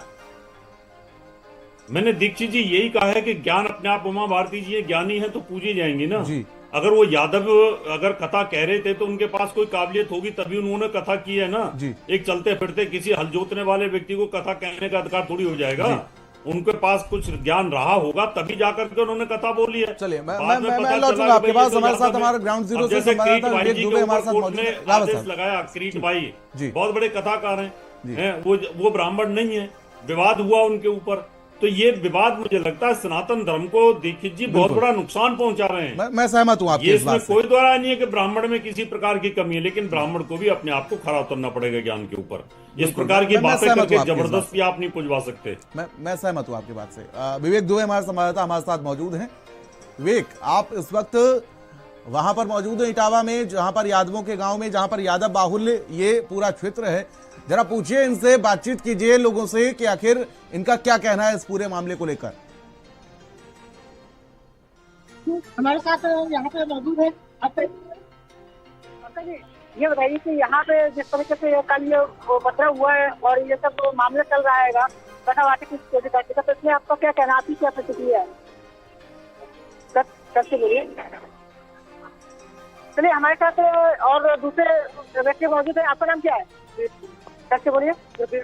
अच्छा, ये जो उपद्रव हुआ है कल वहाँ पे गांव में और जो कथावाचक की चोटी काटी गई है, तो वहीं पे कथावाचक के ऊपर लग रहा है कि छेड़छाड़ का आरोप किया है और आधार कार्ड फर्जी बनाया है, तो क्या कहना है आपकी, क्या प्रतिक्रिया? बिल्कुल विवेक, मैं समझ पा रहा हूँ जी। कहीं ना कहीं लोगों बता दूं यहाँ पे एक और, आपका नाम क्या है? हमारा स्वामी नाम है। स्वामी, ये बताइए कि यहाँ पे यही के रहने वाले हैं? ठीक है विवेक, मैं लौटूंगा आपके पास। फिलहाल जिस तरीके से बात की जाए और समझने की कोशिश की जाए तो कहीं ना कहीं लोगों के अंदर आक्रोश है। चाहे अगर हम यादव गांव में पहुंचते हैं तो ब्राह्मणों के प्रति आक्रोश है, और अगर हम ब्राह्मण गांव में पहुंचते हैं तो यही आक्रोश यादवों के प्रति देखने को मिल रहा है। कहीं ना कहीं अब ये पूरा जो मामला है वो यादव बनाम ब्राह्मण होता हुआ नजर आ रहा है। जातीय ध्रुवीकरण यहाँ पर किया गया और इस आग में घी डालने का काम कहीं ना कहीं अखिलेश यादव ने किया। यादवों को, उनको जो वो कथावाचक थे उनको लखनऊ बुलाया गया, लखनऊ बुलाने के बाद उनको सम्मानित किया गया। सीमा हमारे संवाददाता इटावा से हमारे साथ मौजूद हैं। सीमा, जिस तरीके से देखा जाए तो ये पूरी घटना कहीं ना कहीं अब यादव बनाम ब्राह्मण होती हुई नजर आ रही है। आप उस परिवार के साथ मौजूद हैं जहां पर ये लोग कथा करने के लिए पहुंचे हुए थे। अगर इनकी सुनी जाए तो ये लोग पीड़ित हैं और अगर यादवों की सुनी जाए तो वो पीड़ित हैं। देखिए, जो मुद्दा उठा हुआ है और सुनील सिंह साजन और भारतीय जनता पार्टी के प्रवक्ता बैठे हुए डिबेट में, एक बात तो साफ तौर पर जाहिर है कि ये बनाम जो लड़ाई शुरू हुई है, ये अगला बनाम पिछड़ा जो है वो शुरू करने की कोशिश की गई है और ये लड़ाई काफी हद तक आगे भी बढ़ चुकी है। क्योंकि आज की बात नहीं है, रामचरितमानस का विरोध स्वामी प्रसाद मौर्य ने किया, उस वक्त उन्होंने तमाम श्लोक सुनाए थे। और एक बात जो कही जा रही है कि ब्राह्मण जो है वो श्रेष्ठ नहीं हो सकता है, इसका जिक्र भी जो है वो रामचरितमानस में किया गया है। जो अभी सुनील सिंह साजन कह रहे थे कि कोई कर्म के आधार पर श्रेष्ठ होगा, लेकिन ऐसा नहीं है। इसमें साफ जो है वो लिखा हुआ है, पूजहि विप्र सकल गुण हीना और शूद्र न पूजहु वेद प्रवीणा। तो आप ये समझिए कि इस सब मुद्दों को लेकर इन्हीं चौपाइयों का विरोध पहले किया गया था, यानी ब्राह्मण बनाम पिछड़ा। इन्हीं चौपाइयों की वजह से जो है वो चीजें हुई थी और तमाम उसका विरोध हुआ था, तमाम बातें जो है वो निकलकर सामने आई थी। अब जब समय समय पर मुद्दे मिलते हैं, चोटी काट दी गई तो कहा कि साहब ये जो है वो अगला बनाम पिछड़ा हो गया, यादव था इसलिए चोटी काट दी गई। भले वो यादव था, उसकी चोटी काटी गई, किस लिए काटी गई, क्या हुआ, लेकिन उसने अगर जो है वो गलत हरकत की है, यहाँ पर किसी महिला के साथ अभद्रता की गई है, तो उसके साथ जो चीजें हुई हैं उसको सीधे जो है वो कानून के हवाले करना चाहिए था। उसको कोई सही जो है वो करार नहीं दे सकता है। तो ये अगला बनाम पिछड़ा की जो लड़ाई जो शुरू हुई है, ये रामचरितमानस की चौपाइयों का जो विरोध शुरू हुआ है, उसको लेकर पहले से विरोध जो है वो तीव्र होता जा रहा है। जे बरनाधम तेली कुम्हारा स्वपच किरात कोल कलवारा, अब इसको लेकर भी तमाम मुद्दा बना हुआ था। तमाम चीजों को जो है वो चीजें जो है लोगों को डिफेंड करना पड़ा कि नहीं इसका मतलब ये नहीं था, इसका मतलब ये था। बहरहाल जिसका मतलब जो था वो ज्ञानी लोग निकाल रहे हैं, जो बहुत ज्यादा धर्म में अंदर तक जानते हैं चीजों को, वो निकाल रहे हैं इन सब चीजों का मतलब। लेकिन जो चीजें अभी हो रही समाज के अंदर में वो कतई सही नहीं है। वो चाहे चोटी काटने का प्रकरण हो या फिर छेड़खानी का प्रकरण हो, ये दोनों जो आचरण है इनको कोई भी व्यक्ति सही नहीं कह सकता है। हाँ, राजनीति दल जो है वो राजनीति करते हैं और राजनीतिक दल राजनीति हमेशा करेंगे। मेरा सवाल ये है कि संबंध में अगर भारतीय जनता पार्टी को हिंदुत्व का मुद्दा लेकर फायदा जो है मिल रहा है, तो हिंदुत्व का मुद्दा लेकर फायदा उठाएगी। और समाजवादी पार्टी को अगर जाति का मुद्दा लेकर फायदा मिल रहा है तो वो जाति का मुद्दा लेकर आगे बढ़ेगी। इसको कोई मेरा सवाल ये था कि जिस तरीके से आज आप सुबह से वहां पर मौजूद हैं, ये तो रही परिवार की बात, ये लोग तो अपनी ही कहेंगे, लेकिन वहां पर जो और लोग मौजूद थे, भाई जब भागवत कथा का आयोजन किया जा रहा था वहां तो सैकड़ों की संख्या में लोग मौजूद होंगे भागवत कथा सुनने के लिए। उसके बाद मतलब अगर कथा समाप्त भी हो गई थी उस दिन की, तो कुछ लोग तो वहां पर मौजूद होंगे, उनसे भी आपने बातचीत की होगी, तो उन लोगों का क्या कहना है इस पूरे मामले को लेकर? देखिए, हमने जो बात किया वो एक जगह बात नहीं किया। जिस गांव में हम बैठे हुए हैं, इसी घर पे बैठे हुए हैं, इसी घर पे वो जो कथावाचक है वो यहीं आए थे और यही पीछे का जो कमरा हम आपको दिखा रहे हैं, अंदर से दिखा देते हैं कमरा, एक मिनट, कि इस जगह पर उनको यहाँ पर खाना परोसा गया था यहाँ पर, और यहीं पे बैठ के वो खाना जो है वो खाने का काम कर रहे थे। जिस जगह पर चीजें जो है वो हुई हैं, जहाँ पर तिवारी जी खुद बैठ के इस वक्त भोजन कर रहे हैं, यहाँ की घटना बताई जा रही है कि इस जगह की घटना थी। जब उनको खाना परोसा गया यहाँ पर तो उन्होंने छेड़छाड़ की। तो इस तरह की घटनाएं इस कमरे में जो है वो यहाँ से शुरू हुई। और जो चीजें परिवार की तरफ से यहाँ बताई गई हैं, जब जो है रेणु तिवारी के साथ इस तरह की चीजें हुई तो उन्होंने अपने पति को बताया, पति ने उन पे फटकार लगाई, तो उन्होंने यहाँ पर आकर कहा कि हम माफी मांगते हैं। और उसके बाद फिर कुछ लड़के थे जो उनको खींच कर ले गए बाहर, और वहां पर पहुंचने के बाद फिर उन्होंने उनके साथ दुर्व्यवहार किया, उनकी चोटी काटी, उनका आधार चेक किया, उनको यादव बताया कि ये यादव है, ये ब्राह्मण नहीं है। और जाहिर है कि यहाँ पर जो रेणु तिवारी है, उन्होंने अभी सुबह एक बात कही थी कि ये बात अगर हमको मालूम होती कि वो यादव हैं तो हमारी मर्जी थी, हम उनका पैर छूते या न छूते, हम उनको पूजते या न पूजते, लेकिन ये चीजें स्पष्ट होनी चाहिए थी। इसके पीछे गुनहगार खाली कथावाचक नहीं है, जो आयोजक है इस कथा का वो जिम्मेदार है, क्योंकि वही वो कथावाचक को जो है यादव जी को लेकर आए थे और यहाँ पर उन्होंने कथा का आयोजन किया था। जब चीजें खुली तो उन्होंने कहा हमें पता ही नहीं था कि ये यादव हैं, नहीं तो शायद हम लेके नहीं आते। और वो कथावाचक ऐसे हैं कि जो आसपास के इलाके में कथा घूम घूम के वो अभी तक करते रहे हैं। अब ये चीजें विरोध जो है वो निकलकर सामने आया है। बहरहाल खाली हमने एक जगह बात नहीं की है, जिस गांव में जिसकी जाति की बाहुल्यता है, जैसे यहाँ पर ब्राह्मण है, ब्राह्मण समाज के लोग सामने आ रहे हैं, वो जाहिर है बता रहे हैं कि उन्होंने गलत किया, उन्होंने फर्जी आधार बनाया, उन्होंने अपनी जाति नहीं बताई, उन्होंने जो है वो गलत कृत्य किया। और दूसरी तरफ जब आप यादवों के गांव में जाएंगे तो उनका सिर्फ यही कहना है कि ये जो बातें हैं ये झूठी अफवाहें फैलाई गई अपने को बचाने के लिए, और उसके साथ चुटिया काटी गई। 16 साल से चुटिया रखे हुए थे, चुटिया काट दी गई, वो जो है वो गलत काम किया गया। तो ये दोनों तरफ की बातें जो है वो निकल कर सामने आ रही हैं। लेकिन अब इस वक्त राजनीति का वक्त नहीं है ये।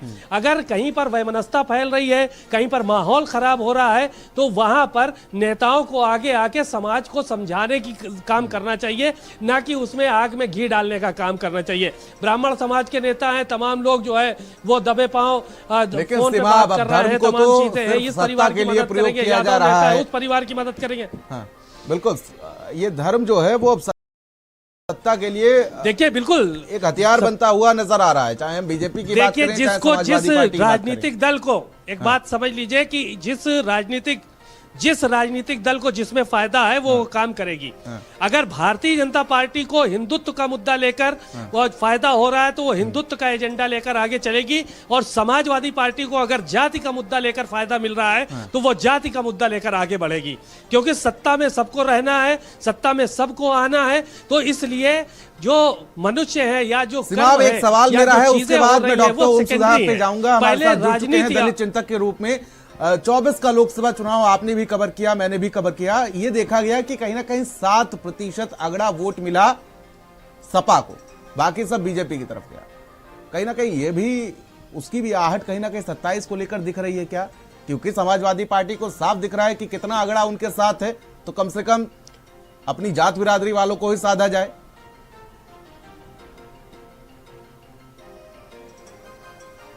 देखिए जाहिर है कि जाति बिरादरी का वोट छिटकने ना पाए, ये हर नेता जो है वो चाहता है कि ज्यादा से ज्यादा वोट हमको मिले। अखिलेश यादव जो है वो उनका जो खास तौर से फोकस जो पीडीए पे वो कर रहे हैं कि हमारा पिछड़ा दलित अल्पसंख्यक का जो फोकस है उसमें अगड़ा कहीं नहीं है। वो अगड़ा पीड़ित बताते हैं, वो अगड़ा जो है वो मजबूर बताते हैं, अगड़ा लाचार बताते हैं। तो जाहिर है कि जो ब्राह्मण है उनकी पार्टी के तमाम नेता हैं, तमाम चीजें हैं, जो पीड़ित ब्राह्मण है कहते हैं कि वो हमारा है, जो मजबूर ब्राह्मण है वो हमारा है, जो मजलूम ब्राह्मण है वो हमारा है। तो इस तरह की बात अखिलेश यादव जो है वो कहीं ना कहीं 27 की पटकथा हर पार्टी अब रचना शुरू कर चुकी है, चाहे बीजेपी हो चाहे समाजवादी पार्टी हो। मैं लौटूंगा आपके पास। ओम सुधा जी हमारे साथ जुड़ चुके हैं, दलित चिंतक हैं। सर बहुत बहुत स्वागत है आपका भारत समाचार पर। जिस तरीके से यहाँ पर ये पूरी घटना घटी है, इसको कैसे देखते हैं आप? इसको सिर्फ राजनीतिक चश्मे से नहीं देखा जाना चाहिए इटावा की घटना को। मुझे लगता है कि जिस बीमारी को अब तक हम लोग छुपा कर रख रहे थे, जिस बीमारी को हम लोग अब तक दबा के रख रहे थे, मुझे लगता है कि वह बीमारी अब खुलकर सामने आने लगी। यह जो इटावा में घटना हुई है, मुझे लगता है कि इस तरह की घटना जो है यह साबित करती है कि हम लोग समाज के तौर पर हम लोग मर चुके हैं। आजादी के 7.5 दशक बाद अगर आज भी किसी को यह दंभ है, किसी जाति को दंभ है, किसी धर्म वाले को यह दंभ है कि वह फला जाति में पैदा हो गया इसलिए वह बड़ा है और कोई फला जाति में पैदा हो गया तो वह छोटा है, मुझे लगता है कि वो लोग मानसिक रूप से बीमार हैं। नहीं, ये अधिकार तो संविधान ने हमको दिया ही नहीं है सर।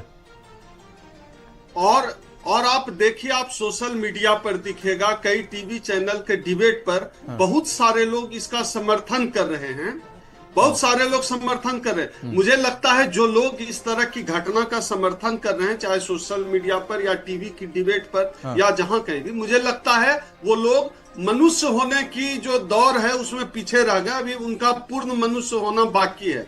कोई जाति के आधार पर छोटा बड़ा कैसे हो जाता। और इस पूरी घटना में एक पक्ष यह दिखाया जा रहा है कि वह अपनी जाति छिपा रहा था। यह तो और भी शर्मनाक है कि इस देश में अगर किसी को अपनी जाति छुपानी पड़ रही है, आपको जाति बताकर क्या करेंगे? आपने जाति पूछी, उसने जाति बताया, तो आपने क्या हश्र किया?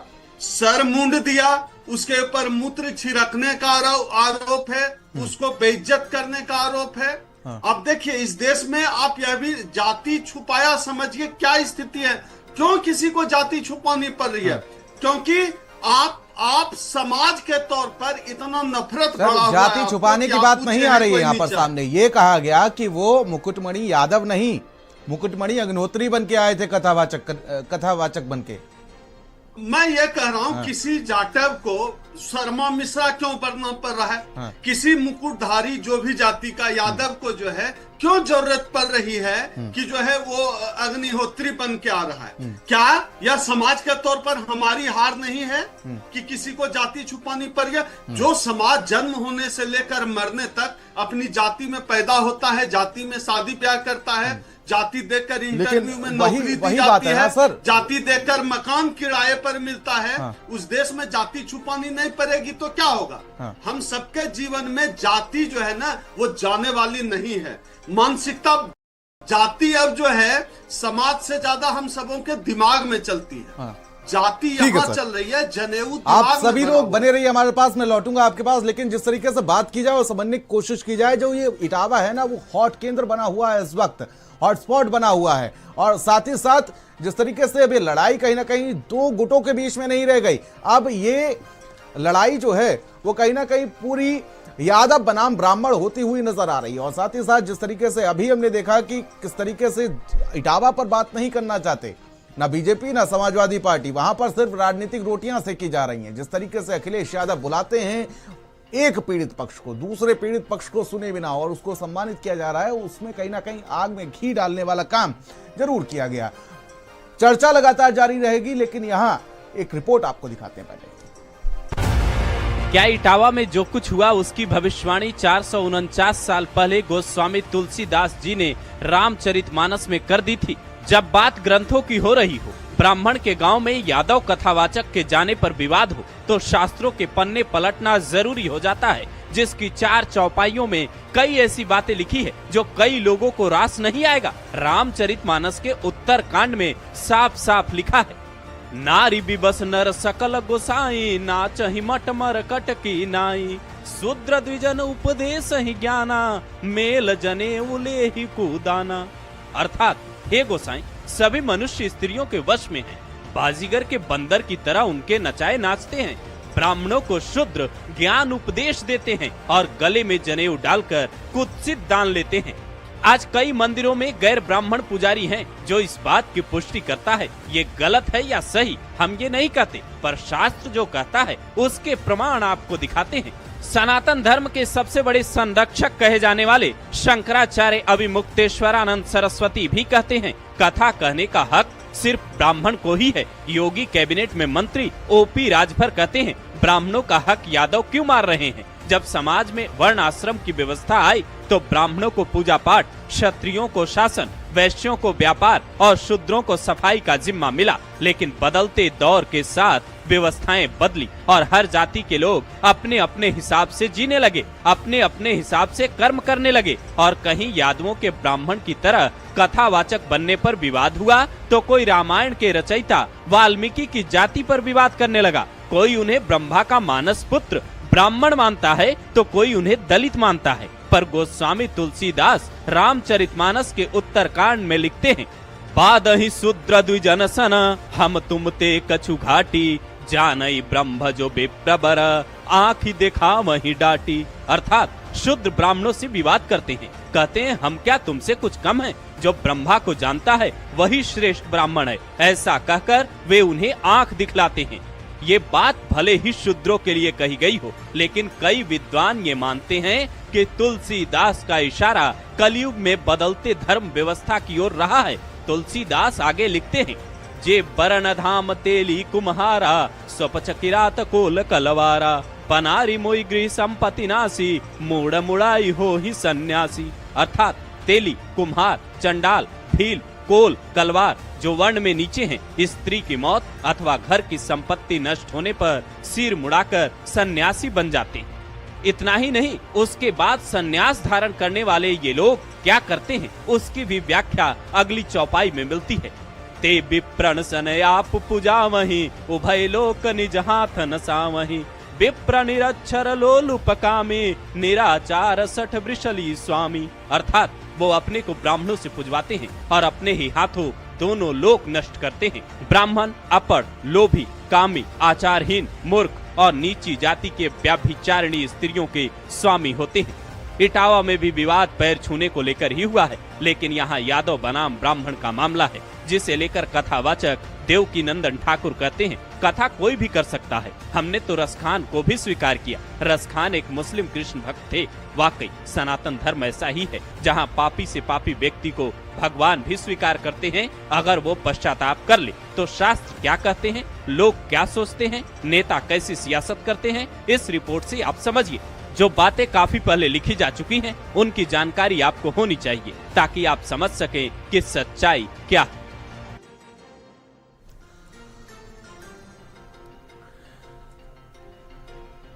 तो रामायण में भी इसी बात का जिक्र किया गया है, लेकिन देखिए इटावा में जो कुछ भी हुआ उसने एक बड़ा सवाल हमारे समाज पर खड़ा कर दिया है कि किस तरीके से कि क्या ब्राह्मण ही कथा कर सकते हैं और अगर कोई और जाति व्यास गद्दी पर बैठती है तो अंजाम क्या होगा वो आप सभी के सामने। हमारे साथ मेहमानों का पैनल लगातार बना हुआ है। हमारे साथ डॉक्टर एच.ओ. रावत, हिंदू धर्मगुरु हमारे साथ मौजूद हैं।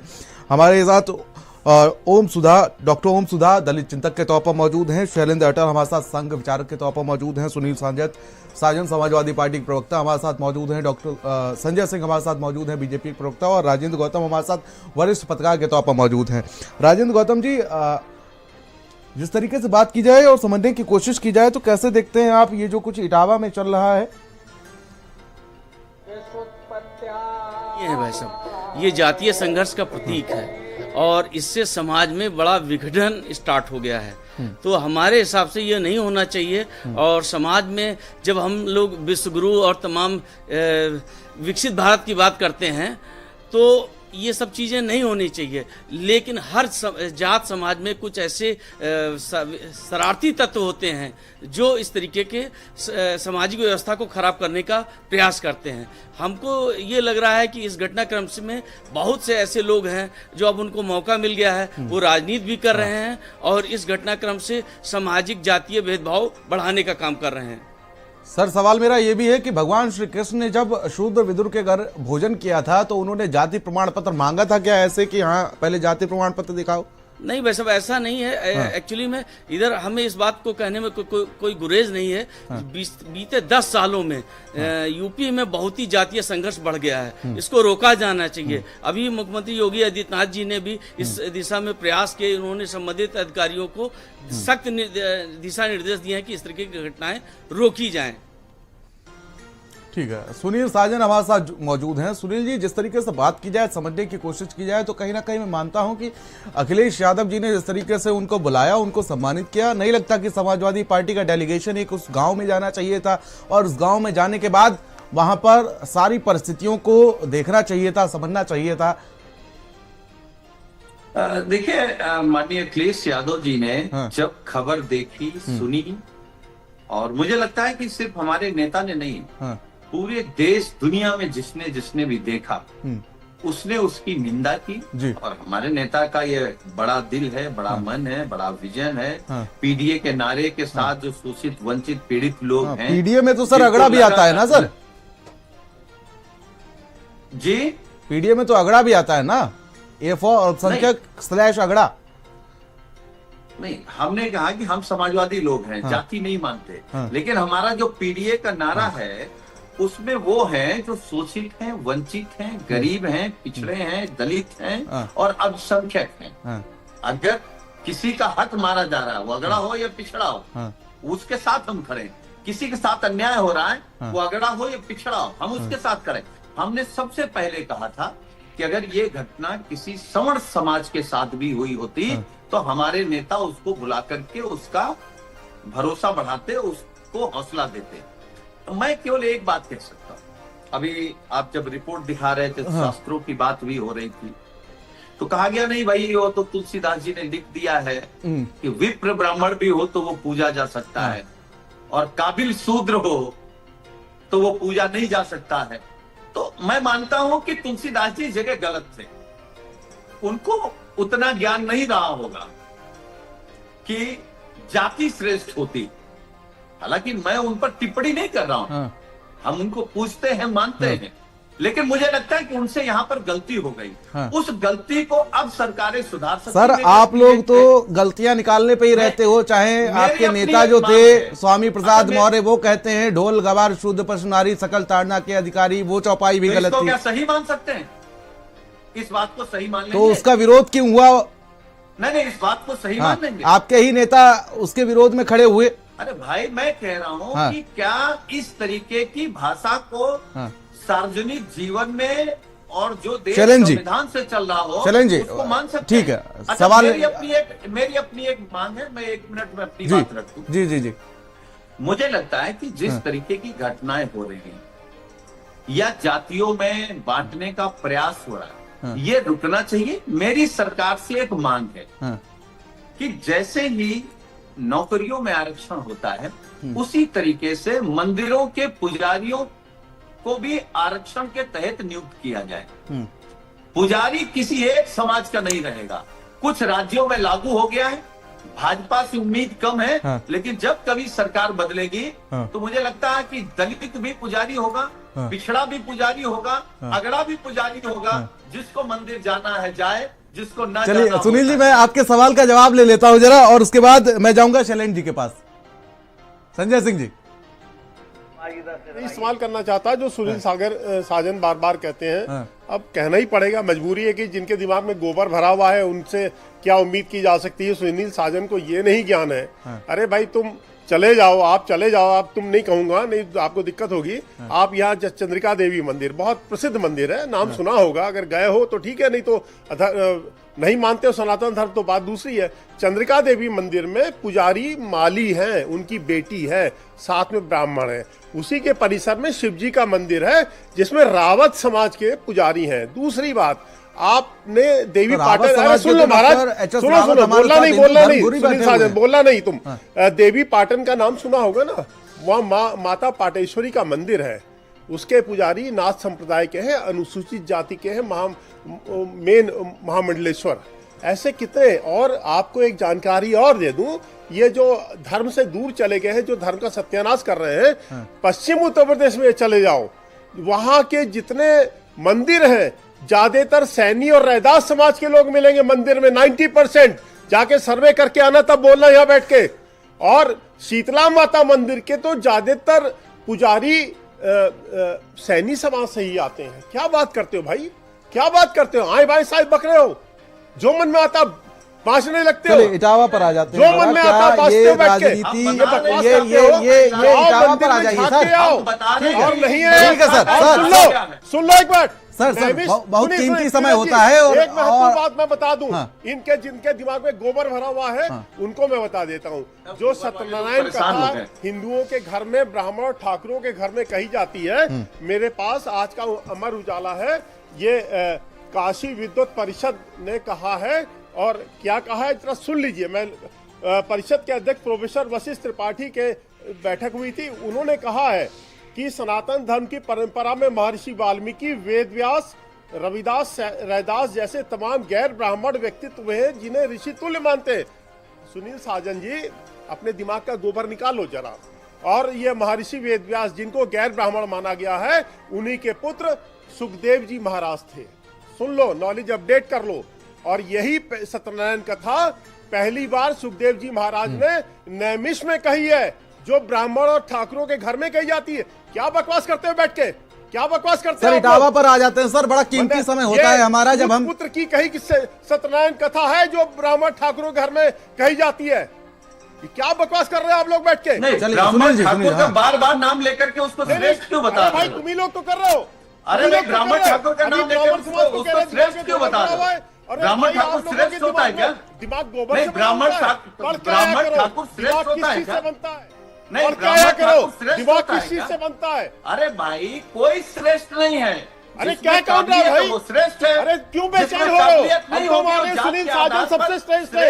आ जाओ हमारे घर पे कथा कह दो, आमंत्रित कर रहे हैं आपको, आ जाओ। सर सुनिए सर, ठीक है, ठीक है। ठीक है सर, सुनिए सर सुनिए मेरी बात सुनिए सर सुन लीजिए संजय सिंह जी, अगर आप यहाँ पर बीजेपी प्रवक्ता बनकर बैठे हुए हैं, सुनिए सर सुन लीजिए सर, संजय जी अरे सुन लीजिए सर, सुनने की भी आदत डालिए, सुनने की भी आदत डालिए सर, सुनिए सर, सुनिए सर, सुन लीजिए सर, संजय जी आप सुनना ही नहीं चाहते। नहीं मैं कैसे सुनूं? बार सुन तो लीजिए सर, अगर आप बीजेपी प्रवक्ता यहाँ पर बैठे हुए हैं सर, सुन लीजिए मेरी बात सुनिए। अरे तुम तुलसीदास के पैर की धूल, अरे सर सुन लीजिए, पैर की धूल भी नहीं हो, कहाँ संत तुलसीदास और कहाँ संत, सर जवाब सुनिए ना सर, साजन यहाँ जवाब लेने आते हैं सर, मैं सवाल करूंगा आप लोग जवाब देंगे, लेकिन आप लोग सुनना ही नहीं चाहते, आप लोगों को एक रटी रटाई स्क्रिप्ट आप तैयार करके आते हैं, बस उसी पे आप लोगों को बोलना है। चैनल में बैठ के बैकवर्ड होने के नाते, यादव होने के नाते आपको ये छूट नहीं दी गई है कि आप सनातन सर जो सवाल उठाए उनका जवाब तो ले लीजिए, बिल्कुल छूट नहीं, मेरे सवालों का जवाब ना सही, अपने सवालों का जवाब ले लीजिए कम से कम। नहीं मैं आप जो पूछेंगे जवाब दूंगा, लेकिन अगर सनातन धर्म पे उंगली सर मेरा कहना ये है सर, सुनिए हिम्मत नहीं आप संजय सिंह अगर यहाँ बैठे हुए हैं बीजेपी के प्रवक्ता बने हुए, तो इसमें संजय सिंह में जो सिंह लगा हुआ है उसका क्या मतलब? सुनील साजन अगर बैठे हुए हैं यहाँ पर समाजवादी पार्टी प्रवक्ता, का जवाब देता हूँ मैं प्रियव्रत दीक्षित अगर भारत समाचार में एज एन एंकर बैठा हुआ हूं, तो इसमें दीक्षित का क्या मतलब है? मैं कर्म से हूं सर, अरे साहब मैं जातिवाद से नहीं हूं ना। शुरुआत तो इन्होंने की है, आप बाइट निकाल के देख लीजिए। मुझे जो नाराजगी है, मैं सुनील साजन, मैंने नहीं कहा कि संजय सिंह के दिमाग में बहुत अच्छा डिबेटर, मैंने आपको नहीं कहा, अरे मैंने आपको नहीं कहा, आप डिबेट अभी रिवर्स कराइए। मैंने कहा कि जिसको भी लगता है कि ब्राह्मण श्रेष्ठ है उस के दिमाग अभी में आपका झूठ पकड़ लिया जाएगा, कोई श्रेष्ठ नहीं है। रिवर्स करके बाइट निकलवाइए। हाँ बिल्कुल सुनाइए, बिल्कुल निकालिए। आप भूल जाते होंगे बोल करके। भाई मैं भूलता नहीं हूँ, भूलते नहीं है। पंडित सुनील साजन मैं भूलता नहीं हूँ, पंडित सुनील साजन में भूलता नहीं हूँ, आपको पंडित सुनील साजन में भूलता नहीं हूँ। Doctor HS. रावत, ठीक है रावत साहब, ठीक है। देखिए जी, सबसे बड़ी बात यह है कि डिबेट हो रही है, हॉट है, लेकिन मैं बार बार एक ही चीज बोलना चाहूंगा कि आज जमाना बदल चुका है। सनातन धर्म में हमेशा से चेंज होते रहे, अपग्रेड होता रहा है देश काल पात्र परिस्थिति के हिसाब से। जिस समय तुलसीदास जी ने जो बातें लिखी उस समय के हालात कुछ और रहे होंगे, आज के हालात कुछ और हैं। आज इस दुनिया के अंदर सब मिल बांट करके काम कर रहे हैं। आज आरक्षण भी है, भीमराव साहब का, अंबेडकर साहब का आरक्षण है, उसके तहत सब लोग बड़े बड़े अधिकारी भी बने बैठे हैं। अगड़े पिछड़े की बातें हम कर रहे हैं, ये सब आरक्षण के तहत हो रहा है। और बड़े बड़े पदों पर हर कोई एक दूसरे के साथ है। जब पदों पर जब आप जा सकते हो, शूद्र जा सकता है, वैश्य जा सकता है, क्षत्रिय जा सकता है, ब्राह्मण जा सकता है, तो ज्ञान की बातें भी सबको कहने का अधिकार होना चाहिए। ये तो आप नहीं रोक सकते किसी को कि आप भाई शूद्र हैं, पिछड़े हैं, या आप यादव हैं या राजपूत हैं तो आप कथा नहीं कर सकते। बहुत सारे राजपूत हैं, कथाएं करते हैं, बहुत अच्छी अच्छी कथाएं कर रहे हैं, बहुत भी साध्वी हैं। आपने नाम पहले रावत साहब मैं लौटूंगा आपके पास, लेकिन इसी बीच अखिलेश यादव क्या कह रहे हैं मुद्दे पर, जरा वो सुनवाते हैं।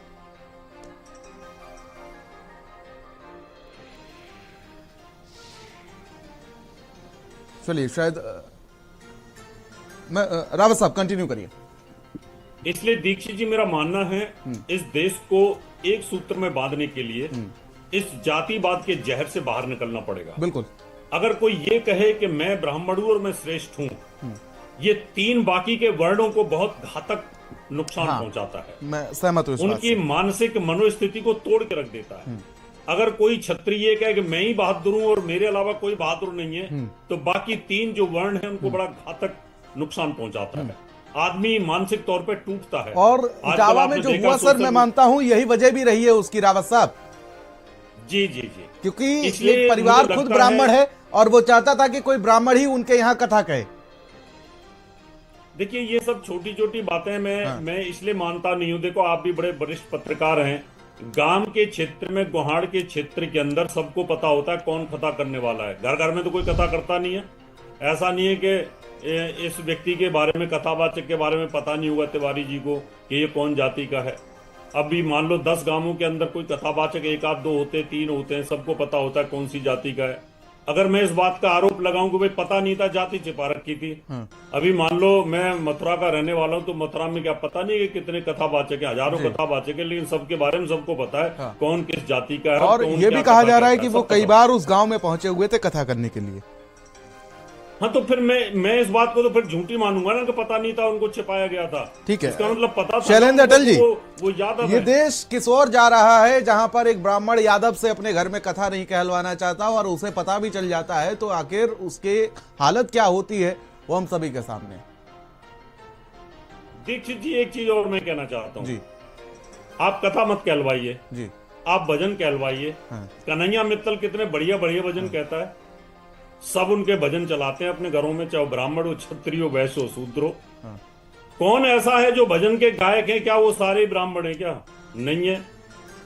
क्या सारे के सारे सेना के अंदर क्षत्रिय नहीं है? तो इसलिए इन सब चीजों से हमें बाहर निकलना पड़ेगा और सनातन धर्म को एक सूत्र में बांधने के लिए ये जातिवाद के जहर से बाहर निकलना पड़ेगा, नहीं तो सनातन धर्म फिर बिखराव की तरफ जाएगा। मानसिकता से निकलना पड़ेगा, श्रेष्ठता के इस जहर से बाहर निकलना पड़ेगा कि हम जाति से ब्राह्मण हैं तो हम श्रेष्ठ हैं और हम जाति से क्षत्रिय हैं तो हमें शैलेंद्र जी बात पूरी करिए अपनी।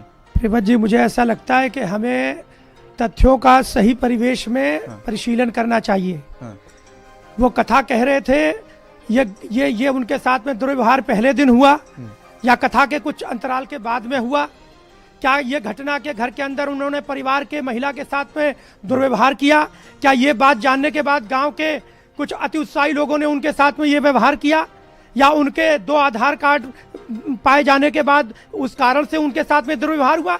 ये सभी जांच का विषय है। इस देश में बहुत दिनों तक लोग आसाराम बापू की कथा सुनते रहे, लेकिन किसी महिला के साथ में जब उनके दुर्व्यवहार का विषय आया और ये प्रकाश में आया कि महिलाओं ने कहा कि हमारा शोषण हो रहा है, तो लोगों ने उनको स्वीकार करने से इनकार कर दिया।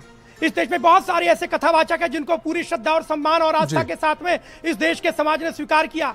क्या हम नहीं जानते कि उमा श्री भारती जी किस जाति से आती हैं? क्या साध्वी निरंजन ज्योति जी की चर्चा होती है? संत मोरारी बापू जी की चर्चा होती है? देश के अनेक आंचलिक क्षेत्रों में जो कथावाचक हैं उनकी जाति को लेकर के कोई सवाल नहीं। और स्वतंत्र भारत में मैं समझता हूं कि इस देश में आज ये सवाल नहीं है कि कथा कौन कह सकता है। जब स्वयं भगवान कृष्ण जो एक यदुवंशी थे उन्होंने ही गीता का उपदेश दे दिया, तो उसके बाद में उपदेश कौन देगा कौन नहीं देगा, इसको लेकर के कोई विवाद नहीं हो सकता। लेकिन ये एक जांच का विषय है कि ये घटना क्या प्रायोजित थी, क्या इसमें कोई षड्यंत्र था, मैं मानता हूं कि जिस तरीके से जिन लोगों का नाम एफआईआर में शामिल है उसमें से एक 21 साल का, एक 19 साल का, एक 23 साल का है और जो सबसे ज्यादा है वो 30 साल का है। तो ये उत्साही वजह था जिस तरीके से आपने कहा कि वो लोग ज्यादा उत्साहित हो गए। ये जांच का विषय होना चाहिए सर, ये जांच का विषय होना चाहिए कि परिवार की, उनके परिवार की महिला के मान सम्मान के साथ में दुर्व्यवहार हुआ, इस घटना से वो ट्रिगर होकर उन्होंने ये कार्य किया, या उनके जाति को छुपा करके अपना प्रबोधन और समाज में उपदेश देने के कारण से किया। और दूसरी बात, मुझे लगता है कि राजनीतिक दलों को इसको थोड़ा सा परिपक्वता का परिचय देना चाहिए था। इसमें इतनी जल्दीबाजी नहीं करनी चाहिए थी। अब अगर भगवान राम के भव्य मंदिर के निर्माण के बाद वहां पर दर्शन करने के लिए पार्टी के लोग ना जाएं, इसके लिए आप एडवाइजरी और गाइडलाइन जारी कर सकते हैं। तो भागवत की कथा कहने वालों को इतनी तत्परता से बुला करके और उनका सम्मान करके ये झूठा भागवत और सनातन के प्रति प्रेम ये प्रकट करने की आवश्यकता, ये दोहरा चरित्र है, ये उनके राजनीतिक कैरेक्टर को एक्सपोज करता है। मेरा कहना है कि अगर समय का अभाव है सर, परंपराओं के साथ में तो आप साथ में रहिए, लेकिन राजनीतिक लाभ लेने के लिए किसी विषय को जातिगत आधार पर उसको तूल देकर के समाज में विभाजन की प्रक्रिया इसको आगे बढ़ाने का प्रयास नहीं करना चाहिए। इससे समाज विघटित हो सकता है, विकृत हो सकता है। और ये संवेदनशील प्रकरण पर हमें थोड़ी सी गंभीरता और थोड़ी सी जिम्मेदारी से राजनीतिक व्यवहार करना चाहिए। मैं समर्थन करता हूं आपकी बात। हर विषय को राजनीतिक मुद्दा बनाने की आवश्यकता नहीं है। बहुत अवसर आएंगे जब आप राजनीति कर सकते हैं, लेकिन ये विषय, ये समाज को विभाजित करके हम उसका कोई राजनीतिक वर्गीय संघर्ष का लाभ ले लेंगे, मुझे लगता है ऐसा स्वप्न और ऐसा प्रयास करना ये समाज के हित में नहीं है और राजनीतिक लोगों के हित में नहीं है। उनको इस पर सावधान रहना चाहिए। जी डॉक्टर ओम सुधा जी, जिस तरीके से बात की जाए और समझने की कोशिश की जाए, कहीं ना कहीं ये घटना बड़ी चिंता का विषय, ये पूरा मुद्दा जो है कि कैसे दो गुटों की एक छोटी सी लड़ाई थी और उसमें किस तरीके से अखिलेश यादव ने ये पूरा आग में घी डालने वाला काम किया, कहीं ना कहीं कह सकते हैं। और उसके बाद कैसे देखते हैं आप इसको? इसको देखिए राजनीतिक चश्मे से तो नहीं देखा जाना चाहिए। यह लेकिन एक राजनीति तो हो रही है ना देखिए, सर, भरपूर राजनीति हो रही है। बोलने दीजिए थोड़ा। भारत एक जाति प्रधान देश है, इस बात से किसी को इनकार नहीं। हम पैदा होते हैं जाति में, शादी ब्याह करते हैं जाति में, मकान किराए पर देते लेते हैं जाति में, भेदभाव करते हैं जाति में, सब कुछ जाति में होता है। और यहाँ जितने लोग बड़ी बड़ी बातें कर रहे हैं जाति को लेकर, मुझे नहीं पता कि जितने सवर्ण लोग हैं यहाँ बैठे हुए, कितने के जो है बहनोई जो है दलित जाति के होंगे, कितनों के दामाद, कितनों के बहू जो है दलित या ओबीसी जाति से होंगे, जो सवर्ण यहाँ प्रवक्ता बैठकर लंबी लंबी हाँक रहे हैं। उनके घर में जो है जाति दूसरी, शादी दूसरी जाति में होती है कि नहीं। बड़ी बड़ी बातें करना बहुत आसान है, लेकिन इस भारतीय समाज का सच यही है कि जाति हमारे दिमाग में चलती है। बिल्कुल। और बिना जाति के हम अपने व्यक्तिगत जिंदगी का कोई व्यवहार नहीं करते हैं। बिना जाति देखे हम शादी नहीं करते हैं। जाति देखकर इंटरव्यू में नौकरी देते हैं। हर जगह सिर्फ जाति और जाति। और इस इटावा की घटना ने भारत से जाति खत्म हो पाएगी क्या, आपको लगता है क्या? ये ठीक है। राजेंद्र गौतम प्रीवत जी, एक बात बता दूं। हाँ। अगर कोई सवर्ण जाति का पुरुष किसी दलित महिला से विवाह कर ले, या किसी दलित जाति का पुरुष किसी सवर्ण पुरुष महिला से विवाह कर ले, जाति का आधार जन्म होता है, जाति का आधार विवाह नहीं होता। बिल्कुल। और इसलिए विवाह करने के बाद भी अगर कोई दलित जाति की महिला के साथ कोई सवर्ण या पिछड़ी जाति का पुरुष दुर्व्यवहार करता है तो महिला कानून के दरवाजे पर SC/ST एक्ट में उसके खिलाफ में अभियोग दर्ज करा सकती है। इसलिए जाति तो विवाह के बाद भी समाप्त नहीं होती। राजेंद्र गौतम जी, इसलिए इस आधार पर जाति का निर्मूलन होगा, ये कहना थोड़ा सा समय का अभाव है। राजेंद्र जी,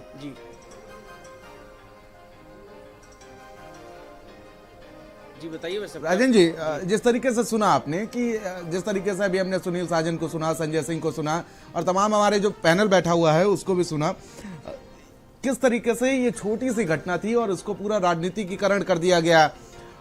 सर, समय का अभाव है, कम शब्दों में अपनी बात को रखिएगा।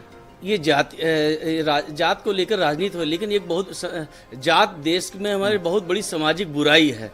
और इस घटना ने समझ लीजिए एक सच बाहर कर दिया है। अभी एक पैनलिस्ट बता रहे थे कि ये जात, जो इन्होंने कहा कि जात देकर, वास्तव में जात देकर हर जगह होता है और ये बड़ा दुर्भाग्यपूर्ण है। ऐसा नहीं है, जैसे इस घटनाक्रम में बहुत से प्रगतिशील फॉरवर्ड समाज के लोगों ने इसकी कड़ी निंदा भी की है और वो लोग सब भी चाहते हैं सब समाज में ये घटना इस तरीके की नहीं होनी चाहिए। तो ये बहुत ही दुखदपूर्ण है और इसको सरकार को तो दुर्भाग्यपूर्ण सब बता रहे हैं, लेकिन सर इसमें राजनीति भी कहीं ना कहीं, नहीं, राजनीति तो बहुत हो रही है। राजनीति तो दोनों तरफ से हो रही है ना, एक तरफ से नहीं हो रही है, दोनों तरफ से राजनीति हो रही है। और सब पंचिंग बैग, ठीक है सर, ठीक है। सुनील जी, देखिए, मैं केवल एक लाइन में आपके दर्शकों को ये समझाने का प्रयास या अपनी बात रखने का प्रयास करूंगा कि उत्तर प्रदेश की घटना हो तो यहाँ भी जिसके बाल काटे गए, सिर मुड़वाया गया, पिछड़ा है। मध्य प्रदेश में बीजेपी की सरकार है, वहां भी एक कुर्मी समाज की बेटी के साथ किस तरीके का व्यवहार हुआ। जहां बीजेपी की सरकार है वहीं पिछड़े दलित और महिलाओं के खिलाफ अन्याय अत्याचार क्यों है, ये आप समझिए, ये आपके दर्शक समझें, क्योंकि बीजेपी संजय जी 10 सेकंड में छोटा सा संविधान नहीं है। ठीक है सर, समय का अभाव है, थोड़ा सहयोग कीजिए। संजय जी 10 सेकंड में छोटा सा कमेंट। 10 सेकंड में मैं क्या बोलूं? मैं बाबा साहब की एक बहुत महत्वपूर्ण बात लिख के लाया था, बोल दीजिए। मैं चाहता था कि 1 मिनट का आप समय देंगे, इस विषय में बोलना बहुत आवश्यक है। जो हिंदू समाज में ये लोग आग लगा रहे हैं, इनके मुंह पे बहुत बड़ा तमाचा लगेगा। बस 1 मिनट का समय दीजिएगा आप। 22 अप्रैल 1927 को बाबा साहब भीमराव अंबेडकर ने बहिष्कृत भारत में एक लेख लिखा था। सुनील साजन जी, गौर से सुनिएगा आप इस बात को, आपको सुना रहा हूं मैं, क्योंकि बाबा साहब भीमराव अंबेडकर ने कहा था जाति अभिशाप है, उसी अभिशाप को आप समाज में फैला रहे हैं। अब बाबा साहब ने जो लिखा है वो सुन लीजिए, हिंदू धर्म का सिद्धांत ईसाई और महमदी धर्म इस्लाम के लिए बोलते हैं कि धर्म के सिद्धांत की तुलना में कई गुना समता के सिद्धांत का पोषक है। हिंदू समाज को समता का पोषक बोल रहे हैं। 1927 में बाबा साहब, सभी मानव ईश्वर की संतान है, वे ईश्वर के ही रूप है। इस सिद्धांत की स्थापना हिंदू धर्म बड़ी हिम्मत के साथ करता है। जहां सभी ईश्वर के रूप है, रुकिएगा, वहां कोई ऊंच नीच, कोई ऊंच कोई नीच ऐसा भेदभाव करना असंभव है। यह उस धर्म का एक महत्वपूर्ण सिद्धांत है। और इस बात को कोई भी अस्वीकार नहीं कर सकेगा। ठीक है सर, समता बात का आ गई। एक मिनट सर, 10 सर। सेकंड और समता का साम्राज्य स्थापित होने में इससे बढ़कर दूसरा कोई आधार मिलना मुश्किल है। यह होते हुए भी जिस तरह की समता ईसाई और मिलती है, हिंदू ठीक है समाज सर, बात आ गई, समझ गया मैं। हमारे सारे पैनलिस्ट भी समझ गए। सीमा हमारे संवाददाता हमारे साथ जुड़े हुए हैं ग्राउंड जीरो से। सीमा बाबा आप सुबह से मौजूद। सर ठीक है सर, सर संजय जी ठीक है, ठीक है सर, आगे आपकी बात आ गई। ठीक है, इसीलिए बाबा साहब ने लात सीमा सब ऑडियो जरा डाउन की जाए सबकी। सीमा हमारे संवाददाता ग्राउंड जीरो से मौजूद है। ठीक है सर, अब समय नहीं बचा, मैंने आपको पूरा समय दिया 1.5 घंटे से, लेकिन अगर आप इस तरीके की अब करेंगे तो ये दुर्व्यवहार कहा जाएगा। ठीक है हिंदू धर्म इतना महान सर, मैंने आपको समय दिया पूरा, मैंने आपको पूरा समय दिया। सीमा हमारे संवाददाता हमारे साथ ग्राउंड जीरो से मौजूद है। सीमा आप जरा कंक्लूड कीजिए, आप पूरे दिन से आप मौजूद हैं वहां पर, क्या माहौल देख रहे हैं आप? ये लड़ाई भी देख रहे हैं आप? असल मुद्दों पर बात नहीं करना चाहता कोई, लेकिन एक दूसरे पर मिट्टी थोपने का काम किया जा रहा है। ये जो देखिए, ये जो लड़ाई देख रहे हैं आप, पैनलिस्ट जो बैठे हुए हैं, जो लड़ाई हो रही है, साफ जाहिर है कि हर व्यक्ति, चाहे वो भारतीय जनता पार्टी हो या समाजवादी पार्टी हो, इस मुद्दे तो ध्यान में रखिए, आपको अपर हैंड रखना चाहिए। समय दिया जाता है तब बोला करिए। भोजन कराने के ऊपर जो धो दिया था उनकी पत्नी में, क्या बात कर रहे हैं आप?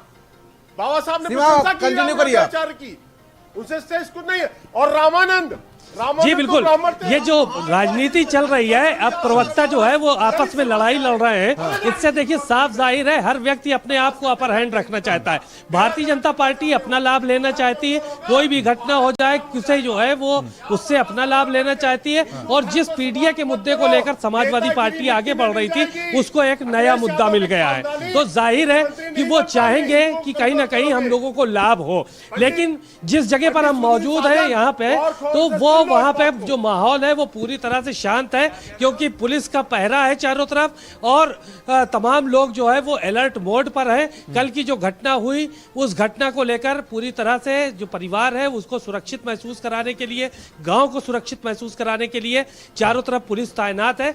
लेकिन इन सब विषयों पर खास तौर से जो है वो राजनीति बहुत नहीं होनी चाहिए। राजनीतिक लाभ लेने के लिए जो समाज है उसका नुकसान हो रहा है। लेकिन एक बात ये कहा जाए कि रहना भी राजनीतिक दलों के लोगों के साथ ही है, हम लोगों को, और उन्हीं के साथ जो है वो आगे बढ़ना है, उन्हीं के शासन सत्ता में रहना है। ये एक आखिरी बात जो है वो कहकर मैं अपनी बात जो है वो कंक्लूड कर रहा हूँ, खत्म कर रहा हूँ कि मुसलसल दुश्मने जाकी निगहबानी में रहना है, और जहां घड़ियाल रहते हैं उसी पानी में रहना है। तो रहना भी इन्हीं के साथ है, लेकिन सब अपनी अपनी तरह से जो है वो समाज को आगे ले जा रहे हैं। तुम्ही से मोहब्बत, तुम्ही से लड़ाई, वही बात है कि जहां पर फायदा मिलेगा वहीं काली जाएगी मिठाई, वहीं पे मिठाई जो है वो चाटी जाएगी। यही बात है ना कि अब राजनीति भी करनी है, सियासत भी चमकानी है, लोगों से भी रखना है बातचीत, तो कहीं ना कहीं ये सारी चीजें तो आमतौर पर देखने को ही मिलेगी। फिलहाल सीमा, आपका बहुत बहुत शुक्रिया हमारे साथ जुड़ने के लिए, तमाम अपडेट्स और जानकारी हम तक पहुंचाते रहिएगा। सभी पैनलिस्ट का हमारे साथ जुड़ने के लिए बहुत बहुत शुक्रिया। आप देख रहे हैं भारत का सर्वश्रेष्ठ न्यूज चैनल भारत समाचार।